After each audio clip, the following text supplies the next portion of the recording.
All right, my beautiful friends. We just pressed the Let's Go Live button over here on our end. Sometimes it takes a minute or two for the tubes to connect themselves, but it looks like YouTube is fired right up. That's pretty nice. Come on, Rumble. Hello to Locals is on.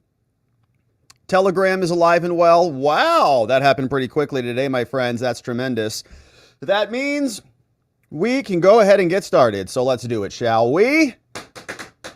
Hello, my friends, and welcome back to yet another episode of Watching the Watchers Live, the show that spotlights misconduct involving police, prosecutors, and politicians. My name is Robert Gouveia. I am a criminal defense attorney. And today, we're talking about how someone was very afraid to touch it. This is the Hunter Biden case, so that could apply to a bunch of different things. But on the trial today, we're talking about gun charges. And Hunter's ex-lover testified in court today. Now, something else that's interesting about this woman, Hallie Biden, is that not only was she Hunter Biden's ex-lover, she was also Hunter's dead brother's wife before she was Hunter's lover. So the widow of Hunter's dead brother went over, started doing crack with Hunter, and then was called in to testify today against him in trial. And we're going to get into it. We got all the trial updates. And you remember, this was her, Hallie, with Beau, who's no longer with us, rest in peace, died of brain cancer from his attacks in Iraq or something. But that is who we'll be talking about. She was on the stand talking all about their drug affair and their affair. And so we'll go into that in detail. Then we have got some transcripts to attend to. Yesterday on the show, if you missed it, man, we had a great conversation with our friend Garrett Ziegler, Marco Polo USA. You know who he is, the purveyor of the report on the Biden laptop, available at marcopolousa.org. So you can grab that. But we learned yesterday that Garrett was in court in Delaware and witnessed the FBI agent testify and explain very clearly and unequivocally that the laptop was real and authentic and actually did belong to Hunter. We already knew this, but they confirmed it. The FBI confirmed it. They did a bunch of investigation around it. They looked into it. And now we've got the transcripts. So on the show yesterday, we were trying to figure out how to get the transcripts. And because Garrett Ziegler's like a magician, as soon as we were done, he's like, oh, I got him already. I'm like, oh, gosh, this guy rabbits out of hats. And so that's what he did here. He's already got the transcripts. Marco Polo released them from the last 2 days. You can follow them. We reposted it over on RX. We're the first group to publish these. And we're going to go through just a snippet of them. You can go get them from Marco Polo directly and support their work. So we'll go through it and dive into the specific section about the laptop and how the FBI corroborated that it was in fact Hunter's with his iCloud, and when they did this in 2019, when we know they did it, and then covered it up for the 2020 election so that none of us could know the truth. Then, not only did they bury the report or the investigation, but then they made up a fake cover story in collusion with the CIA. So it's all been revealed now. We already all knew that, but now it's confirmed in court transcripts. We remember these clips, the Biden big debate lie, Dan Goldman, his Russian disinformation garbage. All these people are having to eat crow. And Andy McCabe, you remember him, is one of the purveyors of the Russian collusion fake investigation, another, in my opinion, crime. He says we're getting nervous. We're all going to flee the country. He was just on one of the mainstream shows crying about this. We're so nervous. All right, see you later. If you're a criminal, we'll track you down anyways. We want to prosecute people who broke the law, FBI agents included. So the law knows no bounds and no one is above the law in this new America. So, all right, good luck with that, Andy. We also have a new felony referral from Congress, James Comer, the Judiciary Committee, Jim Jordan, the rest of them, all sent a formal criminal referral now. This is not just a letter. Well, kind of is still just a letter, but it's a serious letter. And so we'll read it because it is asking Merrick Garland and the DOJ and David Weiss to do something meaningful. We've been joking that the gun charge is like a red light ticket when you're involved in an aggravated DUI with manslaughter. And they just charge him with the red light ticket. But what about all the other crimes? And now Congress is saying there should be at least some others. One would be false statements, just like Trump got. And the other one would be lying to Congress because Hunter came in, gave some statements. They say that was fraudulent and false. And so Comer will explain why they should prosecute him and do it with haste. We'll see what he says. And then we want to pause for a moment to just comment on what's happening with Steve Bannon, which is an absolute ridiculous joke. We covered his trial some time ago when he was actually on trial. Now he has been sentenced and he has been ordered to go to prison. And this is wild, right ahead of 2024. So just think about it. He's got a 4-month prison term. So they want him to report July. 4 months later puts us in November. So they take him right off the side, off the game, put him on the sideline, and then call it a day. And he'll just come back in November. So we'll talk about that. They gave a full statement. They're going to be appealing this thing, but we got the docket pulled up and we'll show you what it says. So we've got 4 good segments to get to today, my friends. Glad that you are here and joining us. Hopefully you're having a beautiful and amazing Thursday. Week unfolding very nicely. Tomorrow we're going to do an early live stream and then I'm hitting the road. I got a trip that I will share with you when we're on it, but we're going out of town for just the weekend and tomorrow will be early. So we'll have a nice stream in the morning. We'll see you over there. And before we get into all of this good stuff, all these good segments, you guys may have seen this story as well. This one just came out today, not good, from mirror.com.co.uk.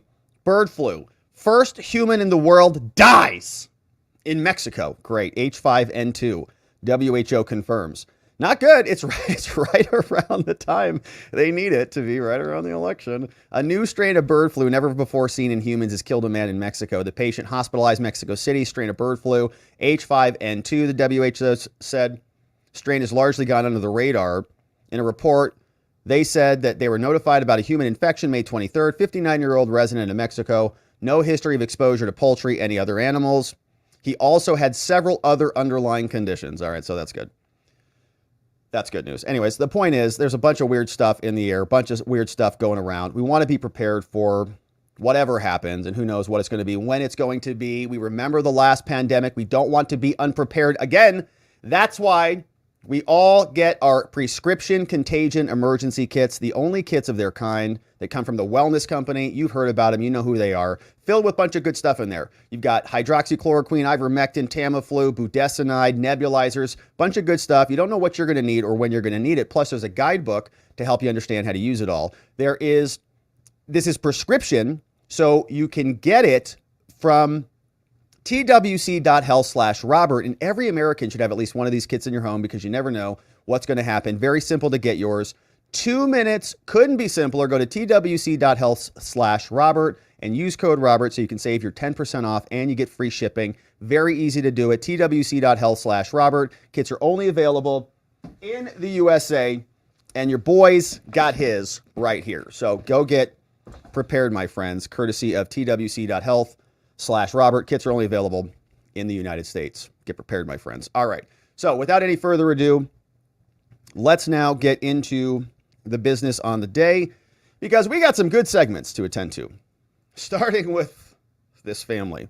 Hunter Biden's ex-lover testified against him in court, and she's also got a unique position in the Biden family because in addition to being Hunter's ex-lover, she was also his brother's wife, and his brother is no longer with us. Beau Biden died of brain cancer from the tar pits in Iraq or something, whatever Joe says. Story changes multiple times. I think he may have also died on D-Day in the Civil War as well, but who knows? But he was married to Hallie Biden. He died. She's like, gosh, I love the Bidens. And so she just flipped on over and went over to this brother and was joining him in his crack benders. Apparently he got her hooked on crack as he does other people in his life. And now she's off crack. Who knows if he's off crack, whatever the deal is. But we've got trial updates because we are in session. And we got some takeaways from day 3 just to bring us up to speed on what happened. We had Hunter there. David Weiss was there. Friends arrived in court. Here are a couple scenes. There he has a copy of his memoir, Beautiful Things, Hunter Biden with his new wife, who accosted Garrett Ziegler, our friend from Marco Polo USA, verbally assaulted him, called him a Nazi, which he clearly is not. He's a patriot and a good friend. Hunter Biden left with his wife. They brought in Naomi. Others were trickling in. Abby Lowell was there. We had a couple witnesses testified. Kathleen Buell, Biden's ex-wife, said, well, I never really witnessed him using drugs, but I found crack pipes all over the place. Says he confessed to her that he had started smoking the drug. Buell testified that she continued to find drug paraphernalia, even remnants all over the place for the ensuing months. She found it in her then husband's car, which she began cleaning so that the kids wouldn't find the crack. She testified he was using drugs in 2018. Now, the relationship began to crumble amid Biden's drug use. She later alluded to a vindictive streak when he refused to release her phone number from a family phone plan following their divorce. You're taking your number with you. It's my number. Next, Zoe Keaston, the stripper, a girlfriend of Biden's, took the stand, replayed the granular detail of the near ceaseless crack use. Lots of crack. When the two met late 2017 through September 2018, a stretch that took them from dinners at Lucien and Fanelli's Cafe to more than a months-long stay at LA Chateau Marmont and elsewhere. She said his efforts to get off drugs, including through an experimental frog venom treatment, were unsuccessful. Probably some psychedelic experience like a bufo or something. And she watched as he began seeking out powder cocaine and cooking it into crack himself. That's manufacture. That is an aggravated charge to just possession. When he began to lose trust in his dealer, she explained a system that allowed Biden to give a dealer access to his bank account without handing over his debit card, and which Biden sometimes used to give her cash. Keaston spoke movingly of how her feelings for Biden grew over time. She hoped he'd get off drugs and sought to help him, but she also described long stretches in which Biden seemed intent on diving deeper. The two were in a romantic relationship for 2018, flew all over the place. Biden in 2018 was smoking crack when Keaston went to stay with him while he was undergoing an experimental treatment for depression in Newburyport. While Keaston said that she did not use crack herself, she testified to helping Biden find drugs in Rhode Island. She had graduated from art school just a few years before. Yeah, nice art career.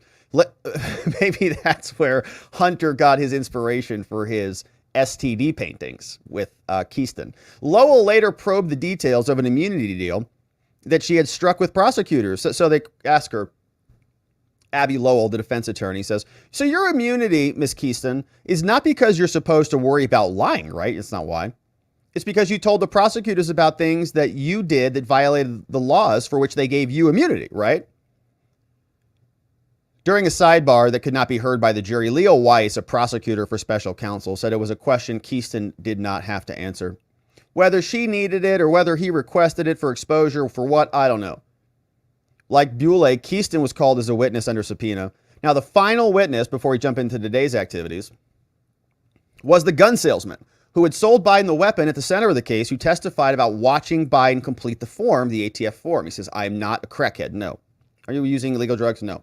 The defense team has questioned the integrity of the form. They said it's not even, you manipulated it. It's not even the real form. And it's custody after Biden's purchase of the gun. But Gordon Cleveland, the clerk, gave a detailed accounting of the transaction and said he witnessed Biden fill it out. Now, Hallie Biden will take the witness stand today, and that's what we're getting into right now. So here's the scene. We had the gun clerk on the stand. Joe Biden is maybe pooping his pants or not. I know he's sitting down, but maybe he also pooped. Who knows? In Normandy, honoring our soldiers. We have the DOJ criminal referral, which we'll get to in our third segment. But the day starts with trial and Hunter Biden arriving. 9 a.m., they're there before the proceedings start. Now we get remaining witnesses coming out. Hallie Biden is now at the courthouse. She shows up 9:03 a.m. She's there under subpoena. She's going to be testifying about their relationship after Beau died. We see Jill Biden is not in court today. She's over there in Normandy, so Hunty is without his mommy. Once again, has several friends there with him. Melissa Cohen Biden, who assaulted our friend Garrett, and Kevin Morris, the sugar daddy, who's apparently broke. First Lady Jill Biden is not in attendance, or at least, let's say, broke to Hunter. He's not paying for Hunter anymore. First Lady Jill Biden, not in attendance. She's changing diapers over there in Europe. As Hunter Biden walked into court, he waved And he shook the hands of almost everyone in the first and second rows behind the defense table. Hunter's, thanks for being here. Hey, thanks for being here. Hey, thanks for being here. Hey, it's great to see you. Defense lawyer is now raising issues before the day starts with testimony. Abby Lowell stands up. Your Honor, I have several issues I'd like to bring to the court's attention before we begin. He has an issue with a second form of ID. Your Honor, they're supposed to have two forms of ID, and that was not photocopied. And there was a discussion over whether he can ask about that. Well, I'd like to ask him about that. Why didn't he do this? So now they're going after the gun store owner. Well, aren't there policies and procedures? And you're supposed to do this, you're supposed to do this, you're supposed to ask this, and before you all these forms, and you didn't do those things. So you induced him to fill out the form wrong. Isn't that true? Kind of line of questioning. And then the government prosecutor responds, just like every government prosecutor does. Well, they're not on trial, Your Honor. Every time. Well, they're not on trial. Just replace that with whatever. He just says, the gun store's not on trial. Just replace it with whatever. The same thing happened in the Trump trial. NBC's not on trial here, Your Honor. Michael Cohen's not on trial. Stormy Daniels is not on trial, Your Honor. Like, it's the same thing. It's government prosecutors. It's like first thing they learn at moron school. Lowell then brought up the idea that some of the witnesses would be here this afternoon, but not all of them. If prosecutors wrap up their case this afternoon, Lowell said he'd like the court to break early for the day, start with the defense witnesses tomorrow. We'll see how things go, says the judge.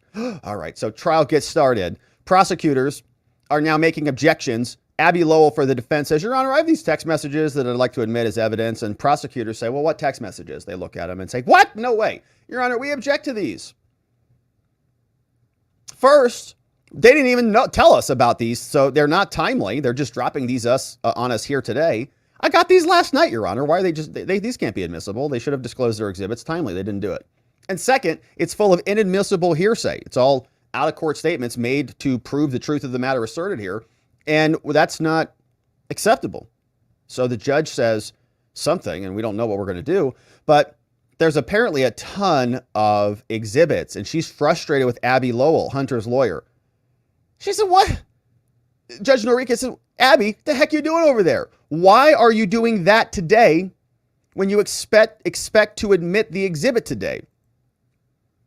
She appears frustrated with their exhibit management. He's like, I got all these new text messages. What the hell? Why are you bringing them in here? She says, you come in here, you're giving me, I got laptops, I got hard drives. I don't even know what else I got. It's all filled up in my exhibit list. She says, I got iClouds, and oh my, I've got all these different things. Wow. So tons of exhibits, and she's probably, you don't blame her. I mean, the first time you take a look at the evidence, you're like, hopefully that's the end of it. Like that's it. That's all of it, right? And it's like, no, it just keeps coming and coming. And then you have these awful images seared into your brain. So the judge is having a difficult time. I can relate to that. So jury enters, 9:35 a.m. Court begins for the day. All rise. Please be seated. Let's see who's back up. Now, a prosecutor says, Your Honor, before we begin, we want to be clear that we don't have access to all of Hunter Biden's laptop hard drive. Now, that's curious. Why might that be? While arguing over the admissibility of various messages, so the defense comes in and says, we want to admit all of these text messages. I'm filling in the gaps here. And the defense says, Your Honor, we haven't seen these at all. We haven't seen these text messages. They're just dropping on us last night, and we haven't seen them, so they can't come in. It's not timely. And then the defense says, you have them. You have the whole hard drive. What do you mean we haven't disclosed them to you? They're in your possession. You've got the whole laptop. So then he comes in, he says, no, we don't. After the laptop was seized by the investigators, the data went through a filter team to preserve any privilege issues, to make sure that they weren't getting Hunter's, who's a lawyer, his messages with anybody. So who knows what they considered to be privileged or not. Probably a bunch of things that have evidence of further crimes. Like, oh no, it's privileged. We can't look at that. Meanwhile, they just shattered Trump's privilege using Beryl Howell, a DC judge in Washington, due to the crime fraud exception. So they preserve Hunter's privileges, but they shatter Trump's. Because any privilege would belong to Hunter, the defense was provided with a complete hard drive. So you guys got everything, but we didn't, which means you guys have more evidence from the laptop that the prosecutors haven't even seen yet. Very convenient. So we fast forward. Defense lawyers are now zeroing in. So they're going through this ATF form. Abby Lowell painstakingly walking us through this. And this was the form that Hunter signed. And we reviewed it previously. But now we see it's been marked as an exhibit and admitted. So government exhibit 10A is here. The problematic question was subsection E. And I think other people pointed out that Hunter was also discharged from the armed forces for cocaine. And I don't know if that was dishonorable or not, but that one also might be a lie. So I don't know the specifics of it, whether it was dishonorable specifically or not, whether they just kind of scooted him out of there. But another curious question on that. Subsection G. But the one he's really in trouble for is subsection E. Question: are you an unlawful user of or addicted to marijuana or any depressant, stimulant, narcotic drug, or any other controlled substance, which would include crack cocaine? The use of marijuana is still illegal under federal law. Hunter marks, no, I'm not. So Abby Lowell is going through this. He had his passport there as evidence of his ID, which is curious. Do you walk around with your passport when you're buying guns? 10/12/2018. Jason Turner is investigating it. He's buying the revolver 38 special.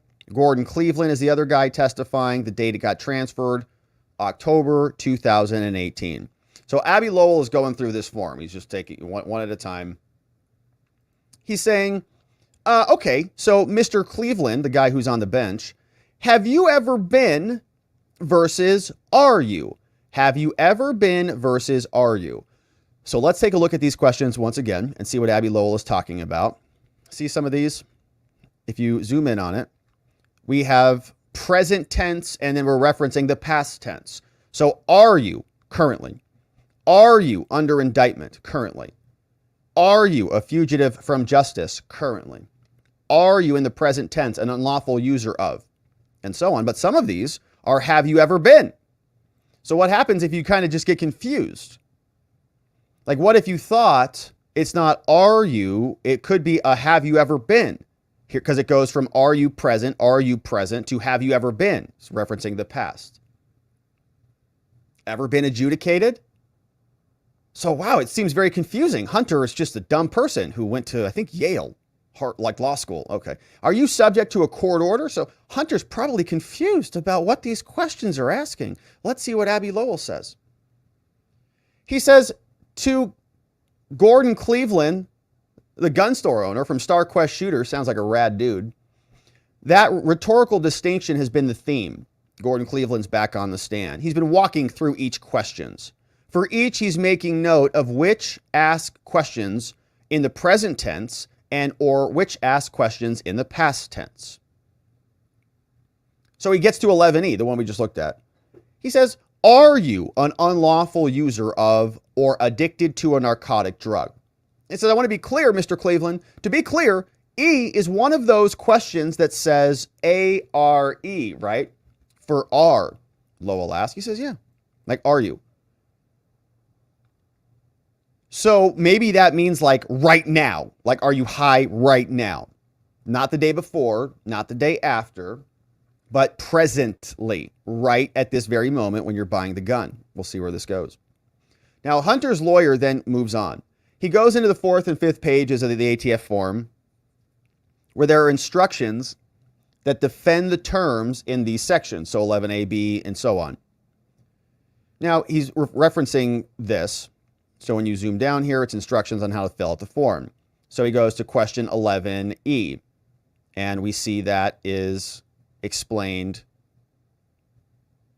11D, and there is no 11E. Okay, see that? So it goes from 11D to 11F. Where is 11E? There's no explanation for it. So the defense attorney says, well, there's no provision that defines or instructs, is there? He says, no, there's not. At the sidebar, Lowell returned to the language on the form at 11B12, noting that it says that sale is prohibited to someone who is an unlawful user. So then he reiterated that the form skips from 11D to 11F in its definitions. He says, all I'm asking, Mr. Cleveland, is there an 11E definition? There is not, is there? Lowell says. He says, no, there's not. It's on the form. It's not right. It's nothing right there. So There's no distinction as to what that means specifically. Is it an R? Is it a been? Is it a currently? Is it a month? Like, is it within the month? Is it within the week? Kind of that line of questioning. All right, we got it. So maybe he did answer it truthfully. No further questions from the defense, probably a short redirect, and we're back. Next witness, Hunter's ex, Hallie Biden, dead brother's widow, Hunter's ex-lover, takes the stand. She's the wife of the late Beau Biden, died from brain cancer. But if you listen to Joe, I think it was the American Revolution. He led the siege across the Potomac. Hunter Biden began a romantic relationship with Hallie after his brother died. During opening statements, Derek Hines for the government said that Hunter texted Hallie the day after he bought the gun, meeting about a drug dealer named Mookie. And a day after that, he texted her that he was sleeping on a car smoking crack. The vice president's son, and soon to be the first son in the White House. In his opening statements, Abbe Lowell preemptively pushed back on those texts. He said the messages can't be taken at face value. Hunter lied to her sometimes. Sometimes he was just making stuff up. So Derek, the government, said Hallie's going to testify about these messages and other drug messages that were sent during the 11 days he had the gun before she took it from his truck. And Hunter previously introduced crack to Hallie, and she became a crackhead too. But by October 2018, she'd been clean for 2 months, and she's clean today. Good for her. Some people can't come back from that. Hallie Biden is expected to testify about her crack use, which the government said, yeah, it's embarrassing. And they're going to rub her nose in this too. Well, how do you know anything if you were on crack? He also said she's testifying under immunity, so she can't be prosecuted for any of this stuff. The prosecutor said that Hallie found the gun in Hunter's car and then took the gun, the pouch, the speed loader, and the ammo in a gift bag and left them behind the store, threw them out behind the store. She's got 2 kids from her marriage to Beau. That is the weirdest thing. So the kids have Uncle Hunter around. Like, Mom, what's Uncle Hunter doing in your bedroom all the time? That's weird. Hey, Uncle Hunter. You taking us to school today? Huh. Okay. Those poor kids. Good luck. All right. So here, gun seller says, no, so the question to Hunter, to the gun seller, says, well, there's no indication that he was high on crack when he came into the gun store. They wrap up Cleveland's cross-examination, so I guess we're getting updates in out of order here. So Cleveland is on the stand. He finishes up. Did you ever see Hunter? Was he on crack when he was buying the gun from you? Did he exhibit any signs of drug or alcohol use when he was in the store? He says, no, not at all. So see that's going to be the present. No, he was not on crack when he signed that form specifically. Yeah, he was on crack the next day. Yeah, that's true. But not when he bought that gun, when he signed the X, not on crack. And there's no proof to show that he was on crack. Nobody has blood results or anything. And in fact, the evidence shows that the only person who saw him communicated that he was not on crack when he bought the gun, when he signed the form. It's a good argument. Hallie Biden testifies about Hunter Biden's drug use. Now she's on the stand. Promise to tell the truth, whole truth, nothing but the truth. How God? I do. She comes in. Hallie, can you tell us about all the things? Husband died, fell in love with Hunter, all this crap. Confused the hell out of the kids. She began her testimony by identifying Hunter as her brother-in-law and saying she's known him for a long time, since we were in middle school. She said she didn't know he was using crack until she discovered some in her Wilmington home while he was staying with her once their relationship began. Did he ever smoke crack in front of you? Did you ever see him do it? Occasionally, I saw him, occasionally, saying he continued to work and see the family in between the doing drugs. So sometimes he'd just go hit the pipe and then come on back. She also witnessed him smoke crack in his D.C. apartment and in a house they rented in Annapolis. From the fall of 2017 through July, at times Hallie would accompany Hunter to drug deals. So these two with kids, that's a mom with 2 kids. They're going to buy crack. And we didn't know any of this in 2020, even though the FBI did. Testimony continues. Hallie says, I don't even know what crack is. Said I had to Google it. said she discovered some crack and had to Google it. I don't know what this was. What the hell am I looking at here? When she confronted Hunter about the drugs, he says, yeah, I'm using crack. Hunter would smoke crack, she said, occasionally in her presence, saying that in between crack use, he was kind of a good guy. Go to work and go to the family. She also witnessed Hunter smoke crack in his D.C. apartment and in a house they rented in Maryland from the fall of 2017 through July 2018. At times, Hallie said that she would accompany Hunter to drug deals. Hunter's demeanor would change when he smoked crack. He'd get agitated, high-strung. Other times, he was functioning well. The amount of crack Hunter possessed at any given time ranged from pieces smaller than a marble to multiple rocks the size of a ping pong ball.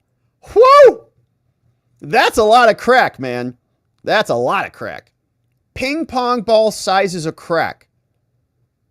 That's vice presidential crack right there. So Hallie Biden then says Hunter was sometimes in denial about this, as many addicts are. Said that his demeanor would change when he smoked crack. At times, he'd tell her to leave him alone. I don't have a problem, he said. Other times, Hunter would admit to his addiction. He said, I'm trying to figure it out my own way. I'm figuring it out my way. The amount of crack that Hunter possessed at any given time ranged from a small piece to ping pong balls. She says they would fight about this, saying, she says, this can't go on. We can't do this. She says that she had a lot of experience with him doing drugs. The government asks, Hallie, did you ever use drugs with Hunter? She says, yeah, I did. Summer of 2018, remember the gun purchase is October 2018. She traveled to LA to visit Hunter at the Roosevelt Hotel. And did you do crack there? Yes, I did. What types of drugs did you do, Hallie? Crack cocaine? Who introduced you to crack? Hunter did. It was a terrible experience that I went through, and I'm embarrassed and I'm ashamed of that period of my life. Yeah. Some people don't come out of it, so good for her for doing that. And shame on Hunter for dragging someone into his misery. But that's what addicts do. You got to be careful. We got Hallie Biden testifies about Hunter's gun in the car. Now we get to the criminality. Prosecutors are saying, all right, listen. Want to walk us through what happened in October 2018? She says, yeah, I remember it. It was October 23rd. That's the day I found the gun in Hunter's truck. Says, I got to my house in the morning of October 23rd and I didn't know where he was. Where was he? Hunter's missing. Where's Hunter? I'd been trying to reach him for weeks, she said. He was tired. He was exhausted. Looked like he hadn't slept in days when I saw him. Hallie says that Hunter quickly went to bed when he arrived at her house. He ran into bed. At that point, Hallie testified. She said, oh man, he looks terrible. So she went to clean up his car. Hopefully we can just kind of clean this stuff out. Hopefully we could help him start anew and deal with stuff. So I went to look through the car to see if I could clean any of this crack out. In the car, Hallie testified she found trash, clothes, some remnants of crack, and paraphernalia. Weiss then asked if that was it. Is that all you found, Hallie? She said, oh, and the gun. Obviously, the gun. The whole reason we're here. Yeah, the gun. Kind of an important item. Says, what did you do once you found that gun? She says that when she found the gun, I saw it in there and I panicked. And I wanted to get rid of him. The gun, the ammo, all the stuff. I didn't want him, Hunter, to hurt himself or my kids. And I didn't want them to find it themselves or hurt themselves. She said that she considered hiding the gun, but didn't because she thought one of her kids might find it in the house. So Hallie says, I saw it and I was afraid to kind of touch it. I didn't even want to grab it and squeeze it, she said. And this is Hunter Biden's defense, by the way, when he went to go buy that gun. Abby Lowell said that the court clerk was kind of putting it in his hand, making him squeeze it, make it a Me Too situation. He didn't really want to buy the gun, but he was forced into it. So Hallie, I was afraid to touch it. Didn't even know what was going on with that. Why she placed the gun and the ammo inside the leather pouch? Why'd you do it? I just put it in there. I didn't want my fingerprints on it, probably. Initially, She had tried to put the gun in a shopping bag, but it didn't quite fit. Part of it was sticking out. She's like, "No, this doesn't work." It kind of feels a little awkward. She's putting it's like a sitcom. Is this going to work? No? All right, let me put it out. She then looked around the car to find something else to put the gun in, found the leather pouch, put the gun and the ammo in there, then placed the pouch back inside the shopping bag. Government introduced the pouch into evidence. Is this the one? Yeah, you reckon? Okay, move that. We're going to display that for the jury. He also introduced a surveillance camera video of Hallie, so they got her walking up to the grocery store up the street from her house. So she walks down the street with the gun, tosses it. Says, "I can't remember exactly what I did after throwing the bag away. I was just so flustered from the whole thing. She says, I realized it was a stupid idea now, but I was just panicking. I didn't know what to do. Maybe Hunter killed someone. I don't know." So she freaks out. Didn't want to touch it. Now, prosecutor shows the jury the video of her. So she walks up, introduced the video, goes up, says, "I was panicking." They show the surveillance footage. She enters the grocery store. She stands by the fridge closet to the store's entrance for a minute, didn't buy anything, tosses it in there. Some guy then came out, found it. Prosecutor shows security footage. She looked over at the area outside the store before getting back into the car. She got out, somewhat frantically, looks for the gun. What did you do after you couldn't find it? Prosecutors called up a security footage of her outside. She backs up to the store in a black vehicle, gets out, frantically looking for the gun. She looks all over the area outside the store before getting back into the car. So maybe she freaks out. She goes and tries to get it. What did you do after you couldn't find it? I talked to them at Jansen's. I said, "Did you take the trash out? Or do you have security cameras?" Oh, gosh. So she tries to go reclaim it. She says that she stayed at the grocery store while she filed a police report, was communicating with Hunter Biden through this whole time. So the police come. They're like, "I got to go get the gun back." Somebody else had already came out and got it. Wild. Hallie said, I'm leaving the store. I remember him telling me to go back and file a police report." She says Hunter told him that. She went home and was uncertain as to whether Hunter was there, but she seemed to recall he was not there when she got back. Said, "Tell me to go back, file a police report." She said at some point, he found out that she had thrown the gun away and he told her, "First, go look for it." But then said, "When I went to go look for it, I couldn't find it." Hunter then told her to file a police report because the gun was in his name. Sounds very responsible, right? I wonder if that's true. She says it is. Prosecutors displayed text messages between Hallie and Hunter, which he used the old number of his ex-wife. So, wow, this guy. Oh my gosh. So he divorces his ex-wife and he steals her phone number, and then he's probably using it to see like if anybody's texting her, like any of her boy toys or anything. "Hey baby, what's going on?" He's like, "It's not your baby. This is Hunter. It's my number now." What a lunatic. Oh, so he's using his ex-wife's phone number. Maybe he's texting other people on behalf of his ex-wife. What a piece of work, this guy. Unbelievable. "You okay?" Hallie texted him on October 13th before she found the gun. "Where are you, truthfully?" It's notable because one of the ways the defense has attempted to preemptively undercut her testimony is by suggesting the president's son would lie to her when he didn't want to see her. This exchange implies Hallie was aware that Hunter would sometimes lie to her, so she knew that he was a liar.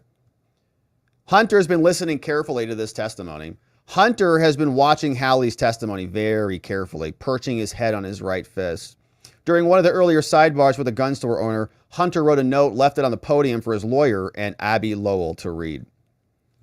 Testimony continues. Hallie testified about two of the most important messages in the government's case, an October 13 text about wanting to meet a dealer named Mookie.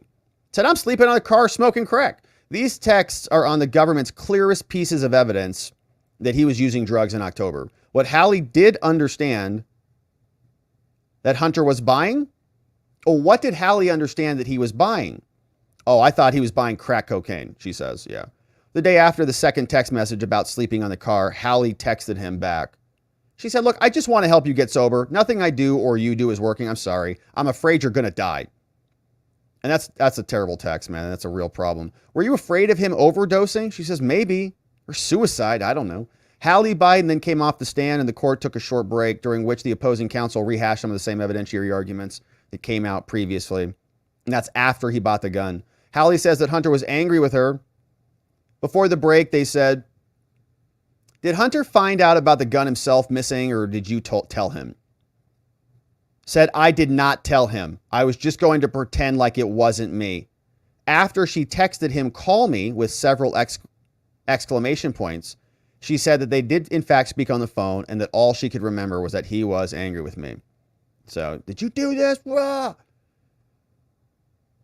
Before finishing the direct, Leo Weiss had 2 text messages to introduce. One was from Hallie to Hunter. Hallie said to Hunter, I just went into the library and sitting next to Hunter was your brown leather pouch with a stem in it. Hunter in this case is a reference to the son's name, and the stem is the word for drug paraphernalia. So her son's name is also Hunter? Okay, so she named her kid after him. Oh my gosh. So Beau was alive? Yeah, Hunter is a reference to her son's name, and stem is a word. So her son is at the library. There's a leather pouch. He's got a crack pipe with him. And Hunter's brother's wife named the kid after Hunter, and then after Beau died, she went and slept with Hunter. What? Is a reference to her son's name. What? Ugh! She testified that Hunter Biden had multiple brown leather pouches over this time period. Weiss also introduced a final text message from Hunter to Hallie Biden on January 2019 where he brings back up her decision to throw the gun away, suggesting her move would have caused someone to shoot their sibling's head off, which we don't want. The prosecution's direct is over. Cross-examination's happening next. So Abby Lowell's up, asks Hallie Biden, well, I want to talk about your crack addiction, which he's going to talk a lot about. You're just a crackhead. You don't know anything. Lowell then narrowed his questions to October 6th, the day Hunter came back from Wilmington from LA. Abby said, well, Hunter came back when he did, right? And Hallie Biden, weren't you guys going to treatment together? She says, yeah. Lowell says, did you see him using drugs from the time he came back to Wilmington through the day that she threw the gun away? She said that she had not, and acknowledged that in the past she had. So he's trying to narrow this. Okay, he lands, and from the time that he lands, buys the gun, to the time that the gun is thrown away, did you actually see him use drugs? No. Making the point there's no eyewitness evidence at all about that he actually used guns. So it's just text messages, right? It's just text messages. He says, no, I'm on the car smoking crack, but you didn't see that. Hallie says, yeah, he would lie to me all the time. Abby Lowell seemed to suggest during cross that her testimony is unreliable because Hunter lied. Yeah, Hunter would tell me things that were untrue. For example, there's a text message October 13th to Hunter when she was asked, why don't you answer my calls? Where are you? Are you with someone? He responded, no, I'm not with anyone. I'm waiting for a crack dealer at 7-Eleven. Lowell asked if she knew for sure that he was at 7-Eleven. She says, no, I don't. Well, what about the text where he said he was sleeping on a car smoking crack? You have no idea whether he was just saying that or whether he was actually there, right? Correct. I don't know if he was actually there. I want to ask you about October 23rd, the day you threw the gun out. When did you first see the truck? I don't recall when I first saw the truck on that day. And so Lowell walks her through it. She took her kids, Hunter and Natalie, to school, 8 o'clock to 8:15. She came back, dropped her kids off, 8:30. Don't remember whether the truck was there, what happened. She did at one point say it's possible Hunter Biden got into bed with her overnight. Her memory seems to be hazy about this time period. And yeah, I'm sure it does. In an effort to help her, Lowell created some timestamps. How about 8:30? She was back from dropping her kids, 11:30. She dropped the gun in the trash can at the grocery store, walking her through the day. Here's what she looks like. Hallie Biden on the stand, Judge Norica, over there on the bench. Testimony continues. Sometimes it's felt tortured, this cross-exam. Abby's a good lawyer. He's a very good with rhetoric and sophistry, as he appears to be going through a long process to try to introduce text messages that may not have been allowed. Hallie appears nervous, uncomfortable. Times look into the judge or the gallery to indicate she's not sure how to address this. Lowell acknowledged the difficulty of trying to remember specific moments. He's like, yeah, it's 4 years ago. We know this is not easy. Tried to walk her through the process of the printed text messages. Does this refresh your memory? He at one point, to her nervous response, said, so far, so good. The prosecution jumped in to say, no, it's not. There was a genuine eruption of laughter from the entire room. Pointed to her a nervous response, and so I don't know what happened there, but they continue on testimony. Hallie Biden got married last weekend, right as Hunter is on trial. Little poke in the eye right there. NBC News spoke with her new husband, John Hopkins Anning. Says, yeah, we got married. Yeah, it's not a great way to start the honeymoon, he said. Said, we've not found the time to go on a honeymoon. Says, testifying is very hard on her today, emotionally, we're sure. So there is Valerie Biden on the left. That's Melissa Cohen Biden in the middle. And that's Kevin Morris, the sugar daddy, all in court, supporting Hunter Poo. All right, so there's a steady stream of Hunter supporters there. The president, the first lady are all out. Joe Biden's nephew, Hunter's cousin's in court. Sister, former campaign manager, Valerie Biden's Owens are there. And so we break for lunch. Now, Hallie Biden is back on the stand, and so we'll pick back up with her. Here are a couple of other sketch artists, sketch renderings. That looks like Leo Wise, who's testifying. He questions Hallie Biden there. Scene from inside the courtroom. Picture of the 38 special. And testimony continues. Now, they're sparring over phone records. After running into roadblocks with the text messages that he was trying to use, Lowell is now turned to a series of phone calls based on phone records. And they're trying to reconstruct the events when Hallie ditched the gun. Prior to this, when returning to the courtroom from their lunch break, Lowell could be heard telling the prosecution, he says, it's your phone records, and you know where it came from, so don't try to keep this stuff out. They had a 4-minute sidebar at the judge's bench, and Norika said, you know, there's a lot of sidebars happening here. We spend a lot of time over there, referencing the corner by the bench. Hunter Biden once again stayed at the defense table, standing up, stretching his back. Defense builds out the timeline. So Lowell's now going at Hallie. So eventually we get through it. 2 cops come into the grocery store. So the police come in. They're going to talk to me now. She says, I'll take full blame for this. I don't want to live like this anymore. This is too much for me to handle. She texted him, right? So she's having a total breakdown. Guns, cops. She just having a real bad day over there. It's all catching up. So then the defense dove into the relationship between them, the two. Following the incident, was your relationship more tense? She says, yeah, I'd say so. Lowell returned to a message that had been previously entered into evidence. So this text message says from Hunter, the effing FBI, Hallie? It's hard to believe anyone is that stupid. So what's my fault here, Hallie, that you speak of? Owning a gun that's in a locked car on another property? You say I invade your privacy. What more can I do than come back to you to try again? And you do this? Who in their right mind would trust you would help me get sober? When Hunter says, help me get sober, says Lowell, you have no way of knowing if he's referring to drugs or alcohol, do you? She says, no, I don't.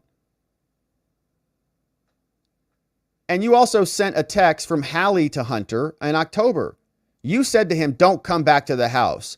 Obviously, you have something in New York more important to you than me, she wrote, referencing the stripper, Zoe, because Hunter had found someone new, I guess. At one point, Abby Lowell appeared to get frustrated. She says, I don't recall. She kept saying, I don't recall.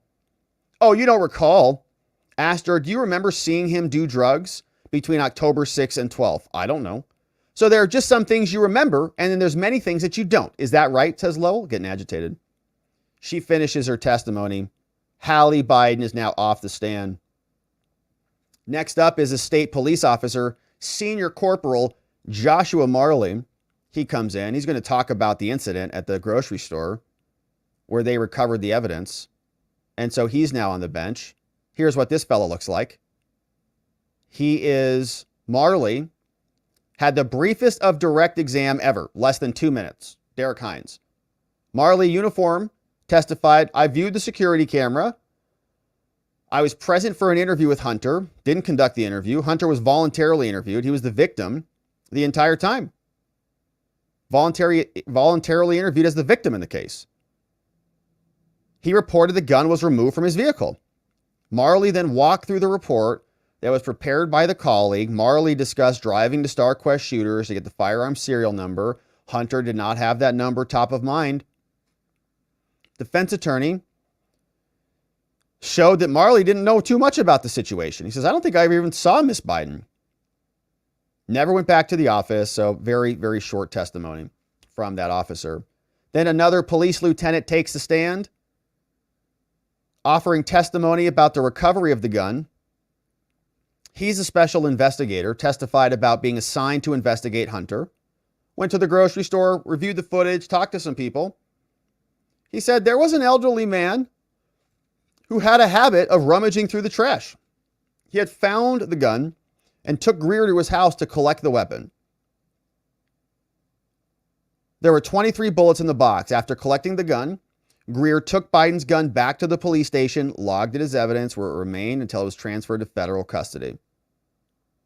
Biden declined to press charges against Hallie for taking the gun. Then the government called the man who actually found the gun. His name is Edward Banner. Finds the gun, says this. He's an 80-year-old Navy veteran, testified, I found the gun. I was looking around, digging for cans and bottles and trash cans. Kind of a hobby before I retired in 2006.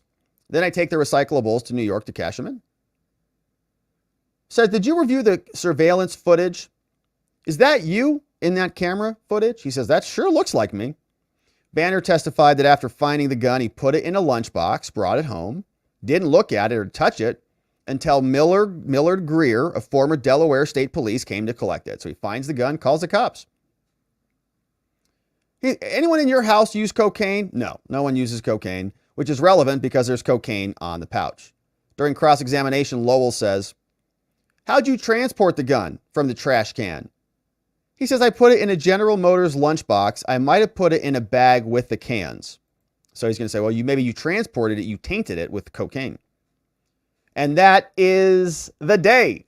So day 4 of the Hunter trial begins, or day 4 has wrapped. The final witness of the day was the guy who found the gun.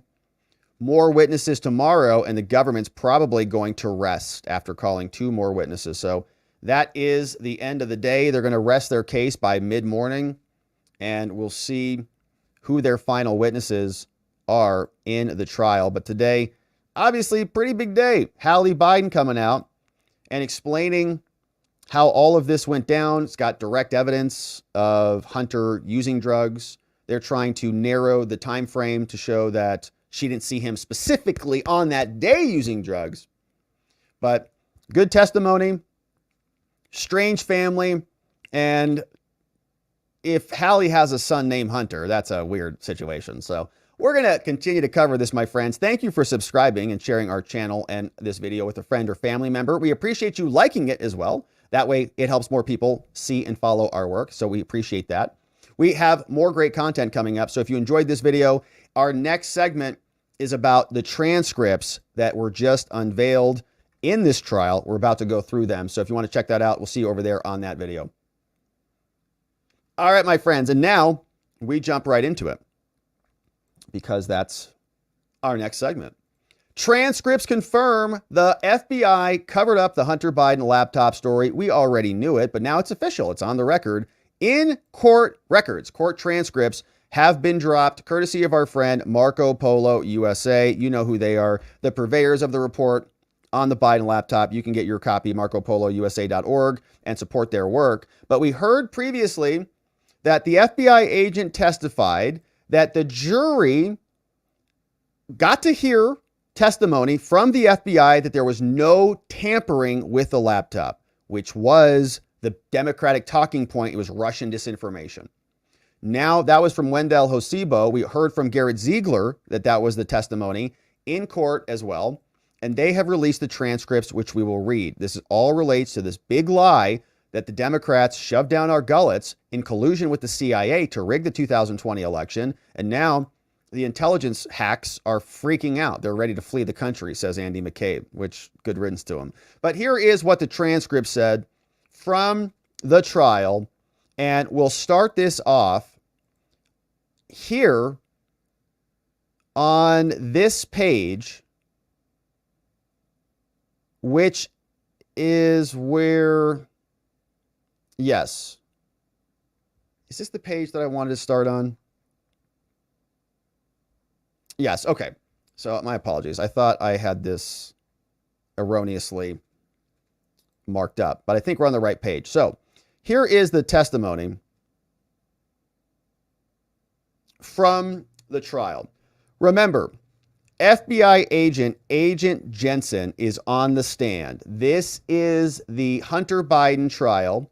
We had just finished up from a break. Jury comes back 1:59 p.m.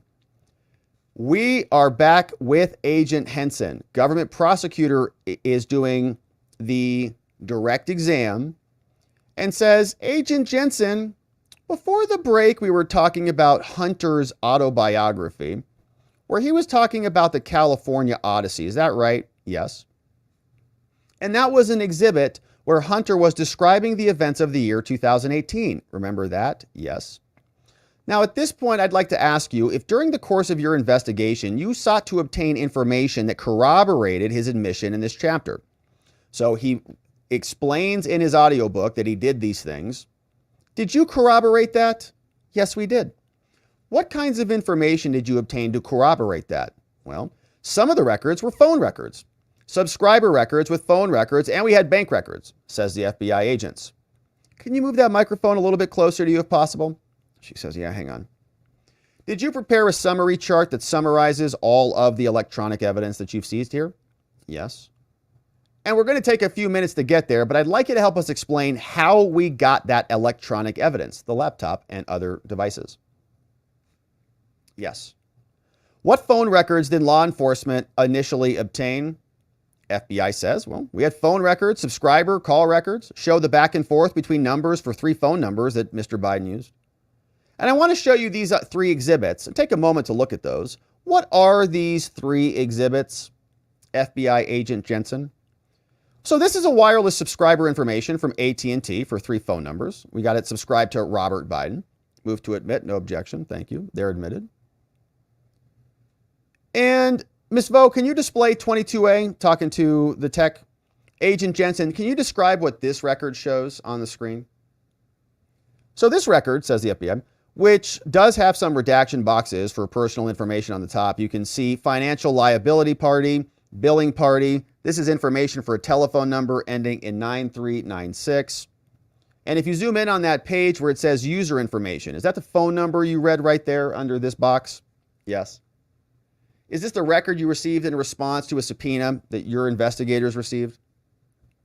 Yes, this is a record we received on April 5th of 2019. This is a record the FBI got this April 2019. Just to be clear. It identifies Hunter's name, right? As well as associated with that number? Yes, so that's Hunter's number. Now, turning to the next record, is this another response to a subpoena from AT&T? Yes, FBI says so. This came back as part of the same subpoena return, so as part of the same subscriber record. This phone number is 3313, also by Robert Hunter Biden. And that second phone number that you learned was affiliated with Hunter, yeah? Yes. What is the phone number here? 2473. Who is it listed under? Robert Biden. And is this the party that's listed the financially liable party? She says, yeah, it's both. So at the top, it shows Robert Biden as well. And then the user information will typically be the person the number is associated with, at least per the record. And so if we zoom out, we look at that date.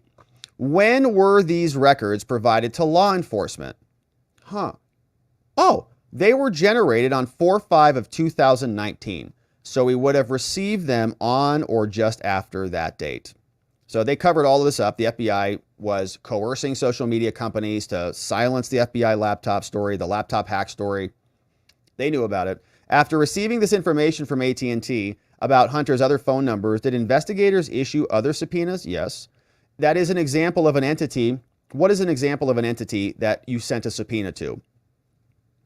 Well, after that, April 16th of 2019, we sent a subpoena to Apple. What is Apple? Well, they make iPhones. Did they give you a response? Yes. What did that response show? Oh, it showed it would be considered supplier records, so it showed a purchase history by device associated with Apple IDs, which are associated with a person, and registration information for devices and other subscriber information, all associated with Robert Hunter Biden or Hunter Biden. Oh. Did those records correlate in some respects to the phone records that you got from AT&T?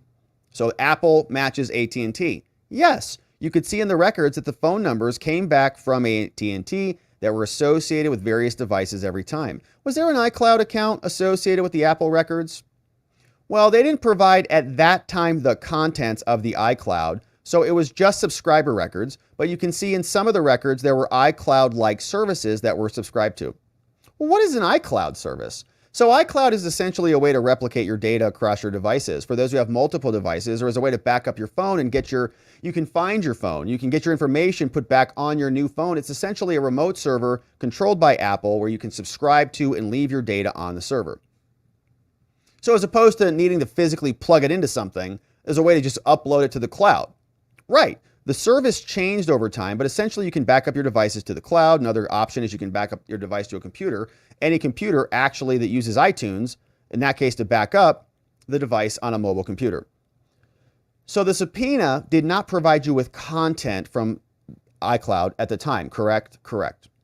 Did it provide an email address or iCloud address for Mr. Biden? Yes. So there were Apple IDs, which are typically an email address. Sometimes it's not an email address, but you can use your email address, your Apple ID, and there were some provided. What was one of those iCloud addresses? Oh, RHBDC at iCloud.com. Robert Hunter Biden, DC at iCloud. Did the investigators ultimately obtain content from Mr. Biden's iCloud account? Yes. How did they do that? They sought and obtained a search warrant from this courthouse, actually for the content in the iCloud account. So a judge issued a search warrant for that information.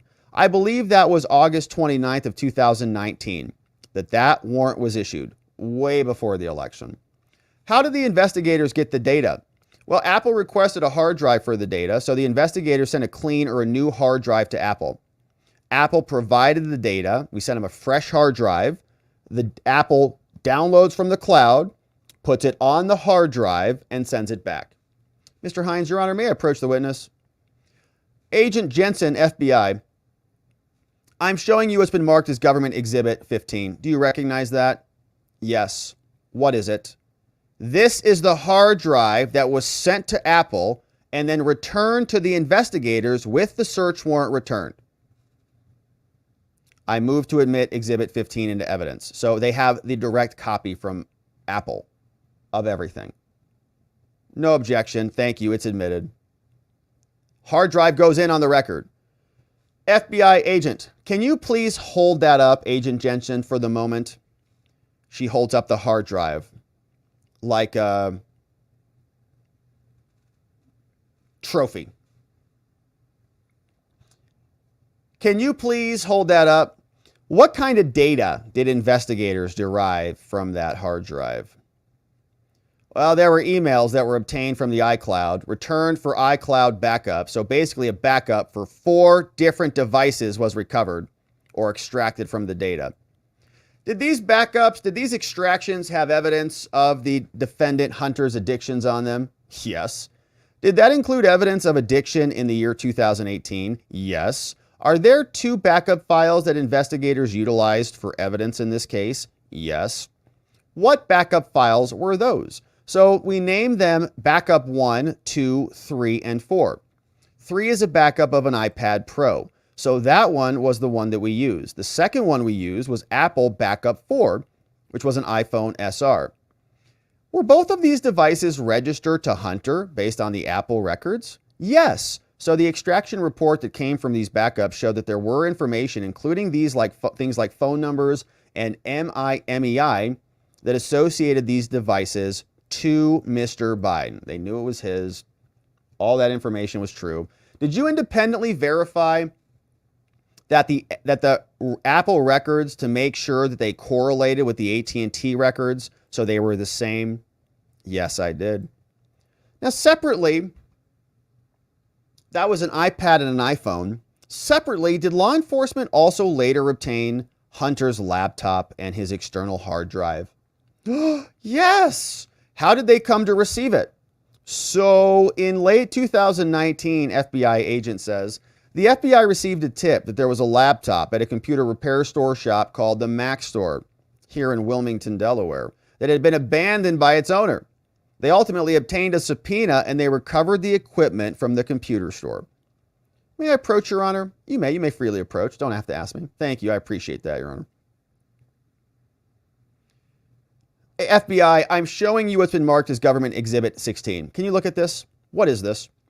This is a laptop that was recovered from the computer store. The trophy. Did investigators ultimately extract data from that laptop? Yes. How? So they used forensics. FBI and other federal officials used forensic tools. Actually, I think it was just the FBI that used forensic tools to extract the data from the laptop. And was the FBI or law enforcement authorized to look in the laptop? Yeah, so after this laptop was received, the search warrant was obtained for the data in the laptop. So ultimately, in examining the laptop, were investigators able to confirm that it was Hunter Biden's laptop? Yes.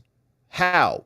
Well, among other things, there was a serial number that's on the back of this laptop that matches the Apple subpoena records that they obtained in 2019. So it matches the registration of this particular device to the iCloud account at the particular date.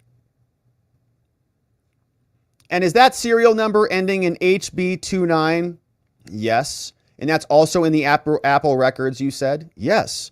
So from the data from the laptop and the hard drive, what did you do next? Or what did the FBI do next when assessing the addiction evidence?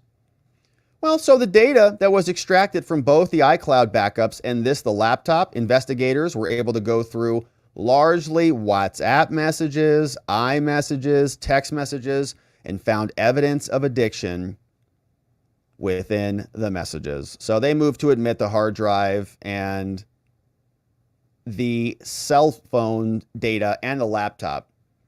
Now, you mentioned being able to corroborate that this was, in fact, Hunter's laptop, right? Did you also see information on the laptop when it was examined that showed that he had dropped it off at the Mac shop? So there was an email that was obtained from the iCloud warrant that showed an invoice from the Mac shop to Mr. Biden so yes. Is that the email you referenced? 1 second. Yes. So they move to get the email admitted. And Agent Jensen, what does this show? Well, that's an invoice coming from the Mac shop to RHB DC at iCloud, showing there was an $85 charge due and another invoice date. Now, you said Apple Inc. provided you with this production from iCloud. Yes. Is that correct? Yes. Using the data now from the two sets, from the iCloud, that's the hard drive, and the laptop, did you prepare a summary chart of all this data? Yes. Well, why did you prepare a summary chart? In total, when the data is provided to us from the forensic examiners, it comes back in a report. We have a very large PDF, primarily photos and all sorts of things. So the total between the 6 files that we have is over 18,000 pages. Whew. So it's voluminous, very voluminous. And were the full files of the 18,000 pages provided to the defense in this case? Yes. And I'm showing you this summary chart, right? Yes. What is this? It's 75 pages. It's a timeline, and they move for admission of the chart, fairly summarizing and describing all of the underlying data. So the laptop was real. The FBI knew it was real. They knew it was Hunter's in 2019. When the story broke, they put pressure on the social media companies to censor the story. X, Facebook, all of them buried, canceled the New York Post, shut them up. And then the FBI agents didn't communicate about any of this when asked and buried the story to rig the election. Now, it's worse than that because the CIA also created a cover story that was embraced by the Biden administration, thanks to Michael Morrell and Anthony Blinken, one of the dumbest people ever to be in a position of power in this country. Got promoted because of the fact that he put forward the lie. You remember this lie, which is now proven to be 100% untrue, from Joe during the debate. 50 former national intelligence folks who said that what he's accusing me of is a Russian plan. They have said that this has all the five former heads of the CIA, both parties, say what he's saying is a bunch of garbage. This is liars. Classic Trump. We have 4 days left, and all of a sudden there's a laptop. There's overwhelming evidence that from the intelligence community that the Russians are engaged. I still think that the stories from the fall about your son Hunter were Russian disinformation at a smear campaign, like you said. Yes. Lie, lie, lie. It's the last-ditch effort in this desperate campaign to smear me and my family. The vast majority of the intelligence people have come out and said there's no basis at all. All lies. And he lied directly to all of us. The FBI lied to us by omission. CIA lied to us directly. They promoted Anthony Blinken as a result of it. Dan Goldman's still been promoting this lie. Remember what he said when he was dealing with Eric Schellenberger, who was testifying against his incorrect misinformation. But here is Dan. You have no idea. You know hard drives can be manipulated. Are you suggesting the New York Post could participate in a conspiracy to construct the contents of the Hunter Biden laptop? No, sir. The problem is that hard drives can be manipulated by Rudy Giuliani or Russia. Well, what's the evidence that happened? Well, there is actual evidence of it, but the point is it's There's not no the evidence for same it, so you're engaging in a conspiracy. I'm glad theory. All right, so Dan Goldman is just the worst. He got blown out of the water today. They all knew the laptop was real. They're just propagandists, and we've been vindicated. People who've been doing good work on this, like Miranda Devine and people at the New York Post and Garrett Ziegler and many others, you know who they are, all vindicated. FBI covered it up because that's what they do. They're just a propaganda arm for the DNC. And now they're freaked out. Remember Andy McCabe was the guy behind a lot of the Mueller investigation and the Russia collusion hoax and a lot of other malfeasance from our so-called justice system. He is now petrified that Trump might win. He might have to leave the country. It's great to have you here because just few people know the inner workings of the FBI better than you do. And you've also personally experienced the pressure from Donald Trump. So and hard, yeah. When you see him promising this wholesale takeover of the Justice Department, I wonder how... Wholesale takeover, that's what happens when you win the election. You get to control the executive branch. What a stupid question this is. Yes, that's why you want to win the presidency, so you can take over the justice system. Hello? You worry about what that would look like. Yeah, Caitlin, I mean, I worry a lot about it. And I think it's, you know, when you think about these things and you try to predict how Donald Trump is going to react or the steps he's going to take, you really don't have to go any further than listening to the things he says and does. I mean, his comments recently are offensive and horrendous, but they're not surprising in any way. He's been saying this for quite some time. I will be your retribution is his refrain to his supporters. So, you know him, you know what motivates him. He is not a person who's driven by principle or ideology. Yeah, he like you guys in the FBI? Entirely transactional. And if he feels like he's been wronged in some way, then he focuses on revenge and vengeance. And well, he's going to focus on prosecuting the people who committed crimes, who are trying to rig an election, who are depriving people of his rights, who are silencing and gagging him in the middle of an election. There's a lot of criminal malfeasance happening here that I think is well worth investigations, and we're looking forward to them. So he's made it perfectly clear that that's what he's going to do. And in the process of seeking that, he is going to he runs the risk of really dismantling and greatly incapacitating the Department of Justice and the FBI. Yes, good, because they should not be prosecuting ridiculous crimes like J6 crimes. FBI. And that is something that Americans on both sides of the political aisle should be worried about. No, we depend on those institutions to protect us. Well, what do you think and he is proposing to tear them down. What do people inside the FBI think when they hear a comment like that? This is a great question because this reveals what the FBI does and how they're oriented. So they all must hate Trump, right? Yeah, which is why they spied on his campaign and they manufactured Russia collusion and all the things. That's why they do it. You know, it's terrifying. It's frightening. I have a lot of conversations with former colleagues, people who are or were in the intelligence and law enforcement community and may have worked in, the Obama administration, other places. And, people are really trying to assess, like, what is life going to be like if Donald Trump wins a second term? And on a very personal level, I mean, these are torturous discussions with their family members about whether or not they have to leave the country to avoid being unconstitutionally and illegally detained. I mean, people are actually worried about being thrown in jail or grabbed in some sort of extrajudicial detention. You mean like Steve Bannon is? Peter Navarro is? Like they want Trump to be? Yeah. And I think, as crazy as this sounds in the United States of America, I think people should really consider that these are possibilities. Listen to what the man says. He typically does what he says, as crazy as it seems. And that's really all the indicators you need. He does what he says. Man, they seem nervous, don't they? He's like, hey, we're having nightly conversations about this at our households. We don't know what to do. That's what happens when the pendulum swings the other direction. What did you think was going to happen, you maniacs? Did you think you were just going to be able to prosecute one side and everybody was just going to say, oh, I guess that's justice in America? No, you didn't even find any criminality. If they would have come out and they would have said, well, look, man, Trump has like a $50 billion fund with the Saudis, or say, here's the evidence of it, and he's been, like if it was an actual crime, they wouldn't have to dress it up and sell it to us with new iterations of criminal charges in 4 different jurisdictions. Nobody believes it. If there's an actual crime, you don't have to sell it.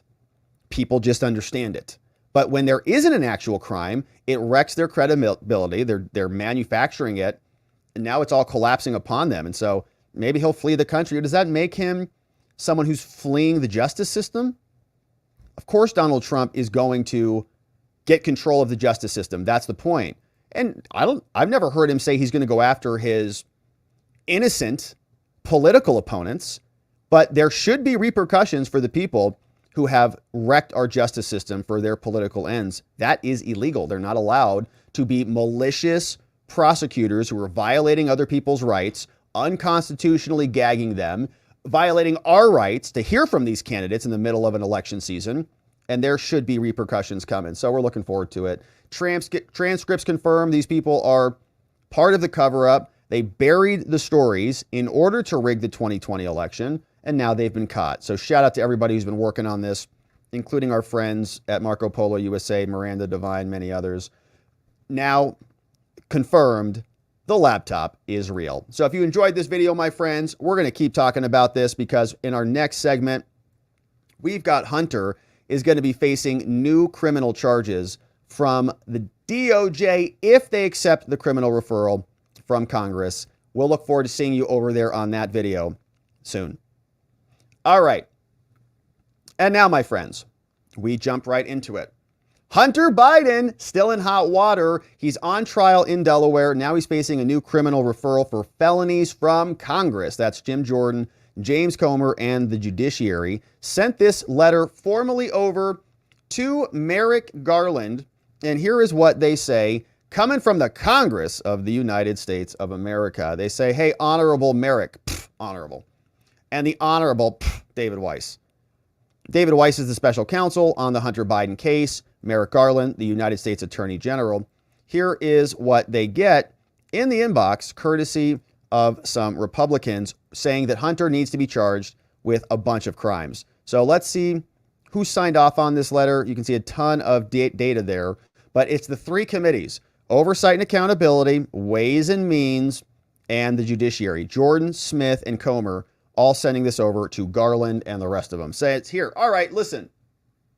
Merrick, Oversight, Accountability, Judiciary, and Ways and Means are investigating whether we're going to be impeaching Joe. And specifically, we're investigating his role in influence peddling schemes that have generated over $18 million for the Biden crime family and over $27 million to their business associates and friends of the Biden family members. Now, this figure of the 27 does not include an additional $8 million in loans, most of which have not been repaid, to Robert Hunter Biden and James Brian Biden, the president's son and brother. In total, since 2014, the committees have accounted for over $35 million. Woo, that's a lot of super chats. Received by the Biden family members, their companies, their business associates, which includes financial transactions that they just call loans. And they just don't repay them. Despite much efforts, the committees have not identified legitimate services warranting $35 million. The amount of money the Bidens have got is concerning. Now, in furtherance of this impeachment inquiry, the Oversight Committee and the Judiciary, we've talked to a lot of people, multiple witnesses investigating these business dealings. We know a ton of Biden family associates. We know Biden family members themselves, and we know Hunter Biden and James. On February 21st of this year, we conducted transcribed interviews with James Biden, who was there with his lawyer. Then in February on 28th, we also talked with Hunter Biden. He also testified under oath. He was also there with his lawyer. And so now, after having talked to these two Bidens, the committee attaches to this letter a referral for criminal charges against Hunter and James Biden. Official criminal referrals for the Biden family members, Hunter and James, one for false statements and additionally for Hunter for perjury, lying to Congress. As the referral shows, Hunter and James made provably false statements to our committees to try to impede our impeachment inquiry. This is a conscious effort to do so. Here's the lie. Specifically, Hunter Biden falsely distanced himself from a corporate entity called Rosemont Seneca Bohai and its bank account that was the recipient of millions of dollars from foreign individuals and foreign entities. They met with VP Joe before they sent money, and then they transferred the money to Hunter. So Hunter, I don't know anything about that. Hunter made false statements as to whether he held positions at Rosemont Seneca Bohai. After deposing Hunter, the committee's got additional documents showing Hunter represented that he was the corporate secretary. Oops. Additionally, Hunter, during his testimony, relayed an entirely fictitious account about threatening text messages that he sent to his Chinese business partner. Remember that one? I'm sitting here with my father, and you know him. Hunter Biden told the Oversight Committee he had transmitted this threat to an unrelated individual with the same surname. You got the wrong guy, just same name. However, documents released demonstrably conclude that Hunter made this threat to the person we thought he was making it to. And then they wired him millions of dollars after the threat. So no, I was threatening somebody else. It's not the same guy. A portion of the proceeds have gone right back to Joe Biden's bank account. Isn't that fun? So with respect to James Biden, the brother, he stated unequivocally during his transcribed interview that Joe Biden did not meet with Mr. Tony Bobulinski, who they tried to smear when he blew the whistle on this back in 2020, a business associate of James and Hunter Biden. Specifically, James stated that he did not attend a meeting with Joe, Hunter, and Tony, but those statements were contradicted, not only by Bobulinski, but also by Hunter, who says you were there. Bobulinski also produced text messages that established the events leading up to and immediately following his meeting with Joe. Hunter and James also made materially false statements to the Oversight Committee and the Judiciary Committee, as demonstrated by the evidence that we've attached here. The nature of these statements is not lost on these committees. Every instance implicates Joe Biden's knowledge and his role in the family's influence peddling. Hunter denying he was working with Rosemont obfuscates the account to which foreign individuals who met with Joe transmitted the funds. Similarly, Hunter, creating from whole cloth a fiction in which he transmitted a threat to the wrong individual, appears to be an attempt to hide the fact that he's invoking Joe Biden coercing his Chinese partners to pay him. It also calls into doubt Hunter and other testimony, such as his contention that his father was not in fact sitting with him when he transmitted the message. Biden's denial that Joe Biden's meeting with James, Hunter, and Biden took place, despite there being ample evidence that he did. It is a clumsy attempt to protect Joe, but he did meet with these people. Hunter and James provided false testimony to the Oversight Committee and the Judiciary Committee. It was conscious, it was calculated, and they did it to insulate Joe Biden. And so our committees that have now been the victims of crimes recommend that both Hunter Biden and James Biden be charged with 18 U.S. Code Section 1001 for false statements and 1621 for Hunter for perjury, 2 new criminal charges. The Department of Justice should consider Hunter's prior alleged criminal activity when evaluating whether to charge him for the false statements described in the attached. And because Hunter was federally indicted in 2 different jurisdictions at the time of his depo, he was also subject to 2 federal court orders stating he could not commit any crimes while on supervised release. Wow, that's a great point. So when you're on release, you've been charged with a crime, they release you, they set release conditions. One of those release conditions is you don't commit new crimes. If you commit a new crime, they'll just take you into custody and they'll just say, well, we're not going to release you pending the outcome of your case because you just keep committing crimes. So Hunter committed a new crime. And ordinarily what happens if you're out on release and you commit a new crime, they revoke your release conditions. Oh no, you got to go back into custody. Thank you for your prompt attention to this matter. Sincerely, your friends in Congress, James Comer, Jim Jordan, and Jason Smith. So nice letter. Let's see. Here is the entire 60-page referral, which we'll post over at robertgovea.com, our website. You see, they're just giving us all these lists of the transactions that's been happening, more bank records. Here's one from Hunter, Rosemont Seneca Partners. Hunter is the beneficial owner of this. And there's his name, Robert Hunter Biden, signing the documents. So he tried to distance himself, but he clearly worked with them. And a lot more correspondence. James Comer will explain more of what's happening here when he showed up on Laura Ingram's show. Let's listen to see what Comer says. In these criminal referrals, we backed them up with 60 pages of hard evidence. And if you look at the statements from Hunter Biden's lawyer and the Democrats in Congress, no one's disputing that they lied. So lying to Congress is very serious. What Hunter Biden lied about, number one, he lied that he had any association with one of his LLCs called Rosemont Seneca Bohai. This was the company that most of his Ukrainian money flowed through and his Kazakhstani money flowed through that he got the brand new Porsche, all while Joe Biden was vice president. He also lied about that WhatsApp message that he got from Zhao. He said it was another Zhao, but there was evidence that we submitted that showed this text message went on for a long period of time, and the next day he got a $100,000 wire, and a few days later he got a $5 million wire. This is the WhatsApp message where he said, "My father is sitting beside me," when he was extorting the money from the Chinese national. Now, why would Hunter Biden lie about that, Laura? Because he was protecting Joe Biden. Joe Biden was the central figure in the family's influence peddling ring. We got Jim Biden for lying about his meeting with Tony Bobulinski. He said under oath he never met with Bobulinski. Well, Bobulinski said under oath that they did meet, and he provided text messages to prove they met, and then Hunter Biden testified under oath that that Tony Bobulinski met with Joe Biden. So we've got Jim Biden and Hunter Biden for lying. In both instances, they lied to protect Joe Biden, the big guy. That's what they do. And the question is, will Merrick Garland do anything about it? Will David Weiss do anything about it? Or are they just going to say, no, this isn't actually a crime?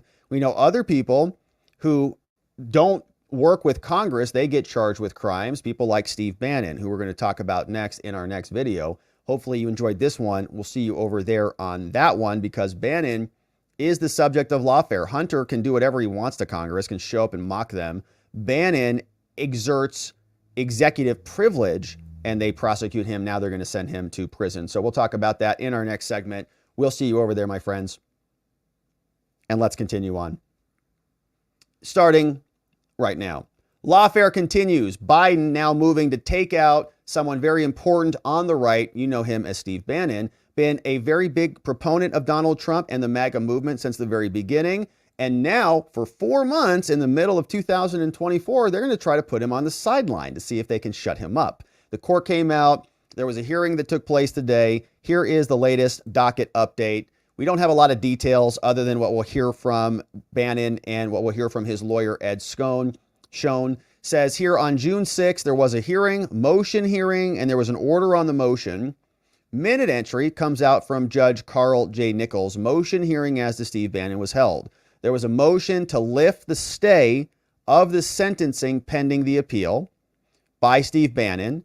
granted further order to be issued, but Bannon shall self-surrender now on July 1st, 2024. He's got a 4-month prison term, so that's going to put him all the way up into November. Bond status set to self-surrender July 1st. Court reporters are there. Dave Schoen is there. Matthew Corcoran, U.S. Attorney. And so that is the update.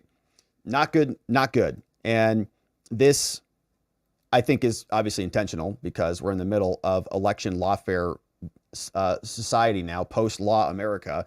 And so Bannon hosts the War Room podcast. He creates a lot of energy, and they're going to try to shut him up, take his voice off for the remainder of the election. He came out after this happened with his attorneys, and here is what they said, explaining what is happening and what will happen next. And so we'll play this full thing and then make sure to send you over to all of Bannon's platforms, all of his social media accounts, so you can follow them. Their work will continue, no doubt about it. And then when he gets out in November, presuming he actually goes in, they're still going to be appealing this. And the hope is that the Court of Appeals come in and create some sanity in this situation, because this is a matter of first impression. We have a lot of big problems with the constitution of the January 6th Select Committee in general. And I think that what they were doing was illegal. Their subpoenas were illegal. They weren't even legally constituted by their own rules.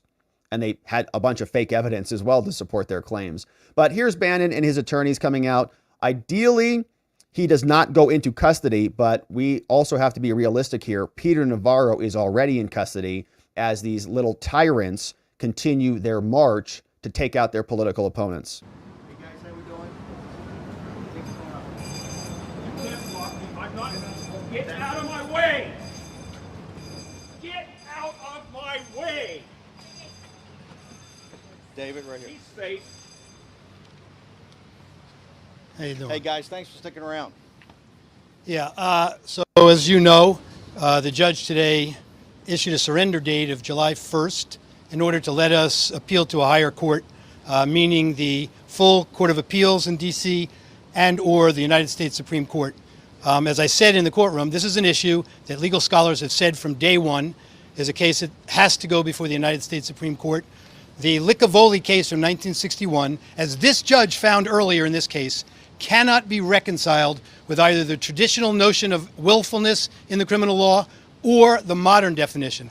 There have been a number of cases just in the last few years that have fleshed this out and made clear that in this country, we don't send anyone to prison if they believed that they were doing something that complied with the law. In other words, what Justice Alito and Justice Thomas said in 2019, where Congress wants to require proof that a criminal defendant knew his conduct was illegal, it specifies that the violation must be willful. In the context of this statute, a misdemeanor, contempt of Congress, different from every single other statute in our jurisprudence, the court found that willful, in 1961, the court found that willfully makes default, just means, did you get a subpoena and did you comply with it? That's not what willful means as a matter of law in the criminal context. And here, the case is complicated because former President Trump invoked executive privilege and reaffirmed that before the trial started, that he had invoked executive privilege. This case raises a dynamic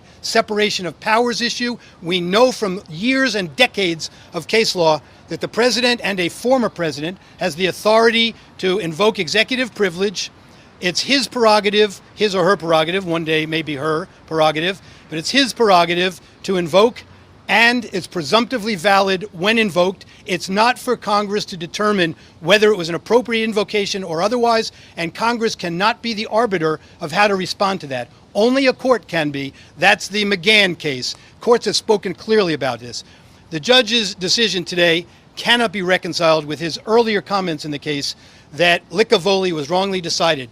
And what he said today was, he acknowledged and the government had argued that this panel in Mr. Bannon's case didn't have the authority to overrule Licavoli. So how on earth can you find that there's no longer a substantial question when they never even considered the modern jurisprudence? The decision has it wrong factually in many, many ways. It's a horrible decision that overlooks facts in the record. Yeah, and I think all this is right. Very technical stuff. This lawyer is obviously extremely competent, knows the case law. He's spitting it off the back of his hand like it's nothing.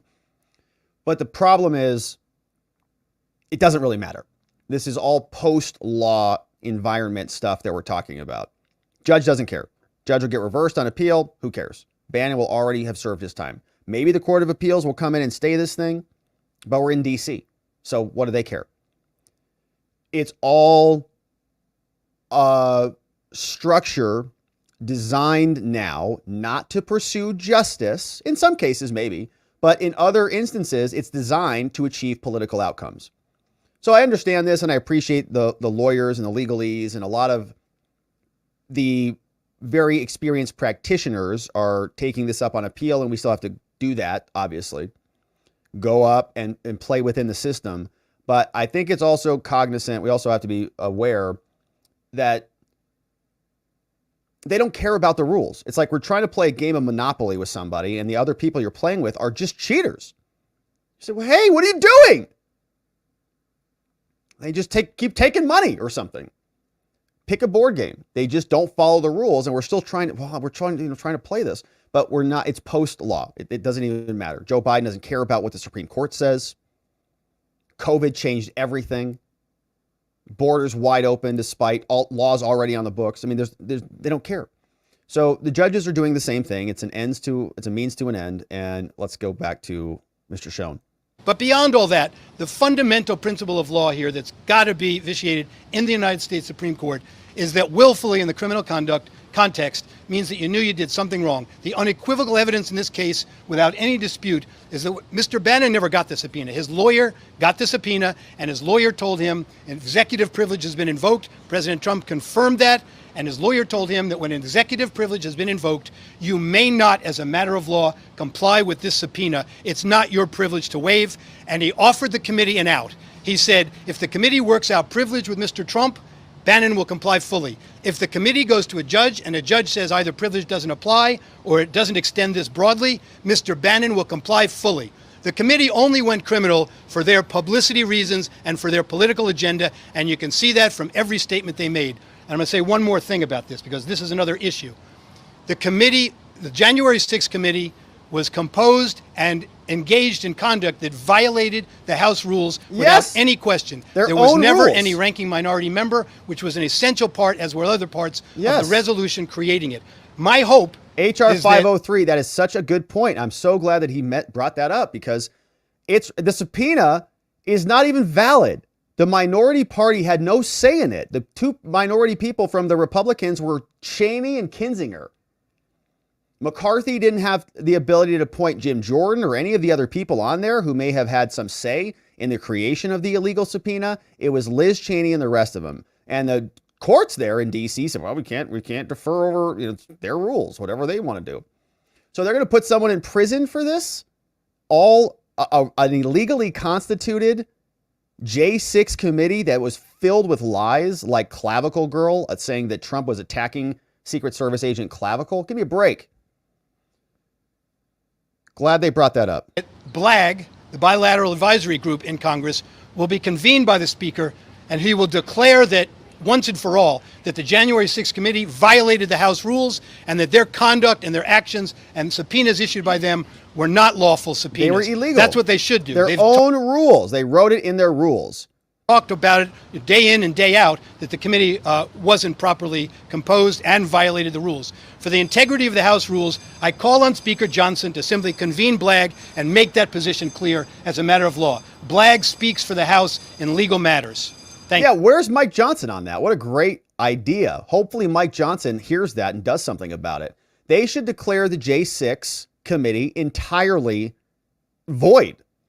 H.R. 503 said they had to have certain Republicans. I think it was 8 Democrats, 5 Republicans for a total of 13.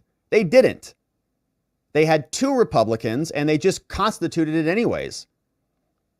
And Nancy Pelosi just crammed it down everybody's throat. Everything that came out of it should be deemed invalid by the Republicans. Thank you. And have no force of law. Okay, thanks. I've got great lawyers, and we're going to go all the way to the Supreme Court if we have to, but I want to say something specifically about the Justice Department. Merrick Garland, Lisa Monaco, the entire Justice Department. They're not going to shut up Trump. They're not going to shut up Navarro. They're not going to shut up Bannon, and they're certainly not going to shut up MAGA. If you look right here, you reporters, in the 2.5 or 3 years we've been here, look at the rise of MAGA, look at the rise of Donald Trump. If the election was held today, according to Harry Enton over at CNN, President Trump would win in a landslide.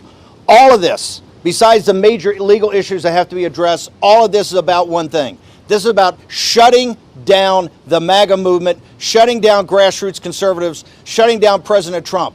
Not only are we winning, we are going to prevail, and every number and every poll shows that. There's nothing that can shut me up and nothing that will shut me up. There's not a prison, there's not a prison built. There's not a prison built or a jail built that will ever shut me up. All victory to MAGA. We're going to win this. We're going to win at the Supreme Court. And more importantly, we're going to win on November 5th in an amazing landslide with the Senate, the House, and also Donald J. Trump back as President of the United States. Thank you very much. Thank you, Mr. Bannon. Let's go. Lock him up. All right. Lock him. Right, my friend. So there's Bannon. Not even phased a bit. We're going to win. I think he's dead right about this, man. They're going to turn him into a martyr just like Trump, and it's going to animate and agitate a bunch of people. There's energy unlike anything we've seen. I think we might have more energy than 2016, if you can believe that, once they keep their lawfare attacks up. So Steve Bannon, of course, will persevere, and he'll come out even stronger if he actually goes in. But his attorney's making great arguments and great points that the entire basis of the subpoena is invalid. But because we're in kangaroo court, DC land, they just eat it up and continue the prosecution of their opponent. So Bannon is as strong as can be. He looks good. He looks fired up. And we'll be here supporting him. If he does go away, we're praying that he does not. We're praying that cooler heads prevail in the Court of Appeals. Maybe SCOTUS steps in or does something about it. But if not, we will be ensuring that we are supporting his work from his team so that when he comes back out, the seat's nice and warm and he can jump right back in and his power levels will go up dramatically. And I can't wait to see it. It's going to be a lot of fun. So Bannon looking good, feeling strong, my friends. We're going to continue to cover the lawfare that is happening. Other people are not going to prison like Hunter Biden. And so if you missed our first segment on Hunter Biden, if you enjoyed this video, you're going to like that first segment because his ex-lover and dead brother's widow testified. So we'll send you over there on that video. Check that one out, my friends. Thank you for subscribing and inviting a friend to come check out our channel. And we'll see you over on that next one. All right, my friends. Well, that is it for us on the day. Bannon ordered to prison actually makes my skin crawl. We've got Hunter referred for new criminal charges by Congress. We also have transcripts now confirming that the FBI covered up the laptop. They knew about it a long time before they ever let on.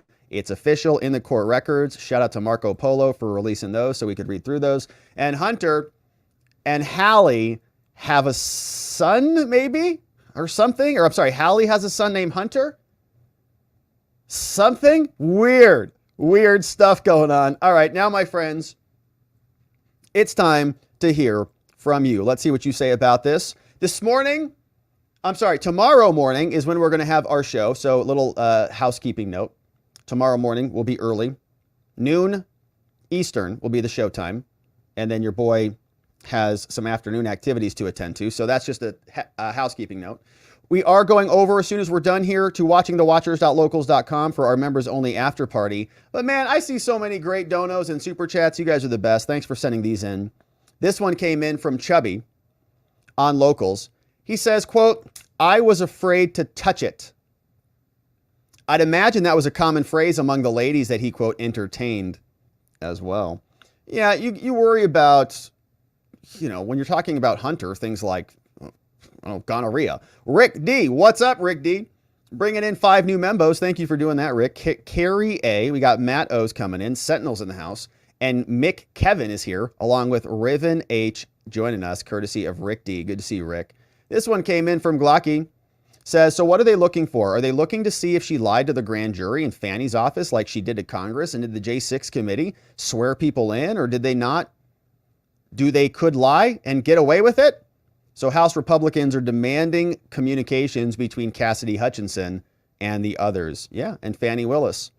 Yeah, hopefully we get all those. I think that Liz Cheney created a conspiracy to take out the Republicans.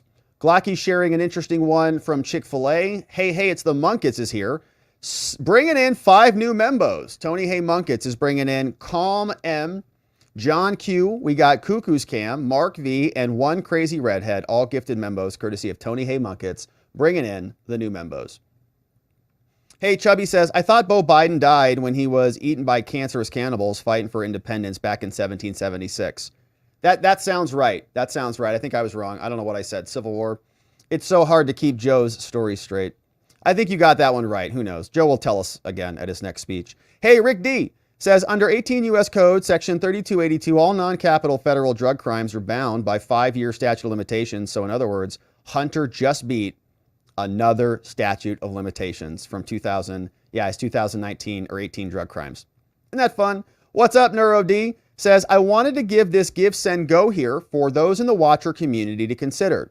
Those of us who are also members of Nick Ricetta's locals know this gentleman as Julian. It seems he's had some disagreement with his old kidney. He needs a new one. Yeah, kidneys are important. So if you are unable to donate, please share. He can use your prayers. Thanks for sharing this, Rob. Happy to do it. This is from Neurodivergent, who's a good friend to the Watcher fam, sharing this one, saying that this is a kidney campaign for Jason. 30-year-old guy from Michigan needs a kidney, and kidneys are important. So if you have it, my friends, head on over here. We'll drop the link in the chat, and the campaign name is called Kidney Campaign for Jason. And thank you, Neurodivergent, for trying to help and being part of the solution. We want to keep our energy engaged in helping people, and that's what Neurodivergent is doing. So awesome stuff. Thank you for that, Neuro. We had this one come in. We got some supporters joining us. What's up, AA1980 in the house, new supporter over on the YouTubes. 1 month as a membo. First month's the hardest, gets easier from there. What's up, White Buffalo? Hunter got an administrative discharge, so it was not dishonorable. It was administrative, even though he was on cocaine. Got it. Tony Hey Munkets bringing in 1 new membo. Falcon Hoof in the house. And Chubby says, okay, so let's assume Hunty Poo was actually confused about that one question on the form. The store owner was right there, so why didn't he ask for clarification? Could it be because he knew either way the correct answer was the same? Yes? Nah, no way. Well, he knew if he wrote yes, he was not going to buy the gun. So he answered no to buy the gun, which was dishonest. What's up, Rick D? Bringing in 5 new membos. Thank you, Rick. More membos coming in. Generous of you. Connor B coming in. Mike N. Liz is here. Aaron D.K. and Michael L. all brought in courtesy of Rick. And Sheila P. is bringing in 10 more membos.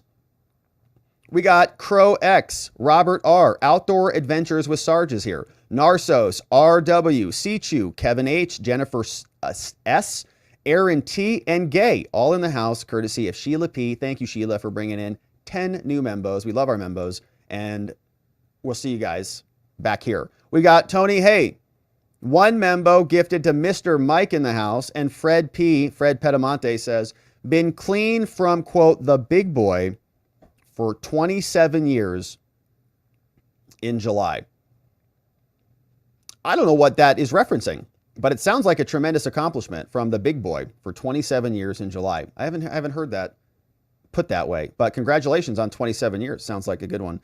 Glocky's here. Says, these police will follow every Democrat order to violate your rights. Dear MAGA, quit licking boots. Yeah, 3 Trump supporters arrested outside the Trump Tower after unfurling a law and order flag. Oh yeah, I think this is a huge contradiction amongst the right. The right's like, we hate the government, except cops and the military. Okay, here's one. Wendy. Tom G. coming in. 5 new membos. Wendy W. bringing in Tom G. Deepwood's in the house. Sherry S., Yvonne O., Leonard F., all in the house, courtesy of Wendy W. Thank you, Wendy, for bringing in our new membos. Stephen M. says, man, cooking his own crack, that's rock bottom. Yeah, he's like, man, I have to go pay all this money. Why can't I just make it at home? Yeah, Glocky says, not going to lie, a rock the size of a ping pong ball probably qualifies for the new sentencing guidelines. Yeah, 5 grams to 28, 5-year mandatory minimum. They're called threshold amounts in the law. So depending on the weight, if it's over a certain amount, you might say that there's intent to sell. You have so much of it that there's an intent to sell. And so they aggravate it in terms of felonies. Yeah, Hunter's had many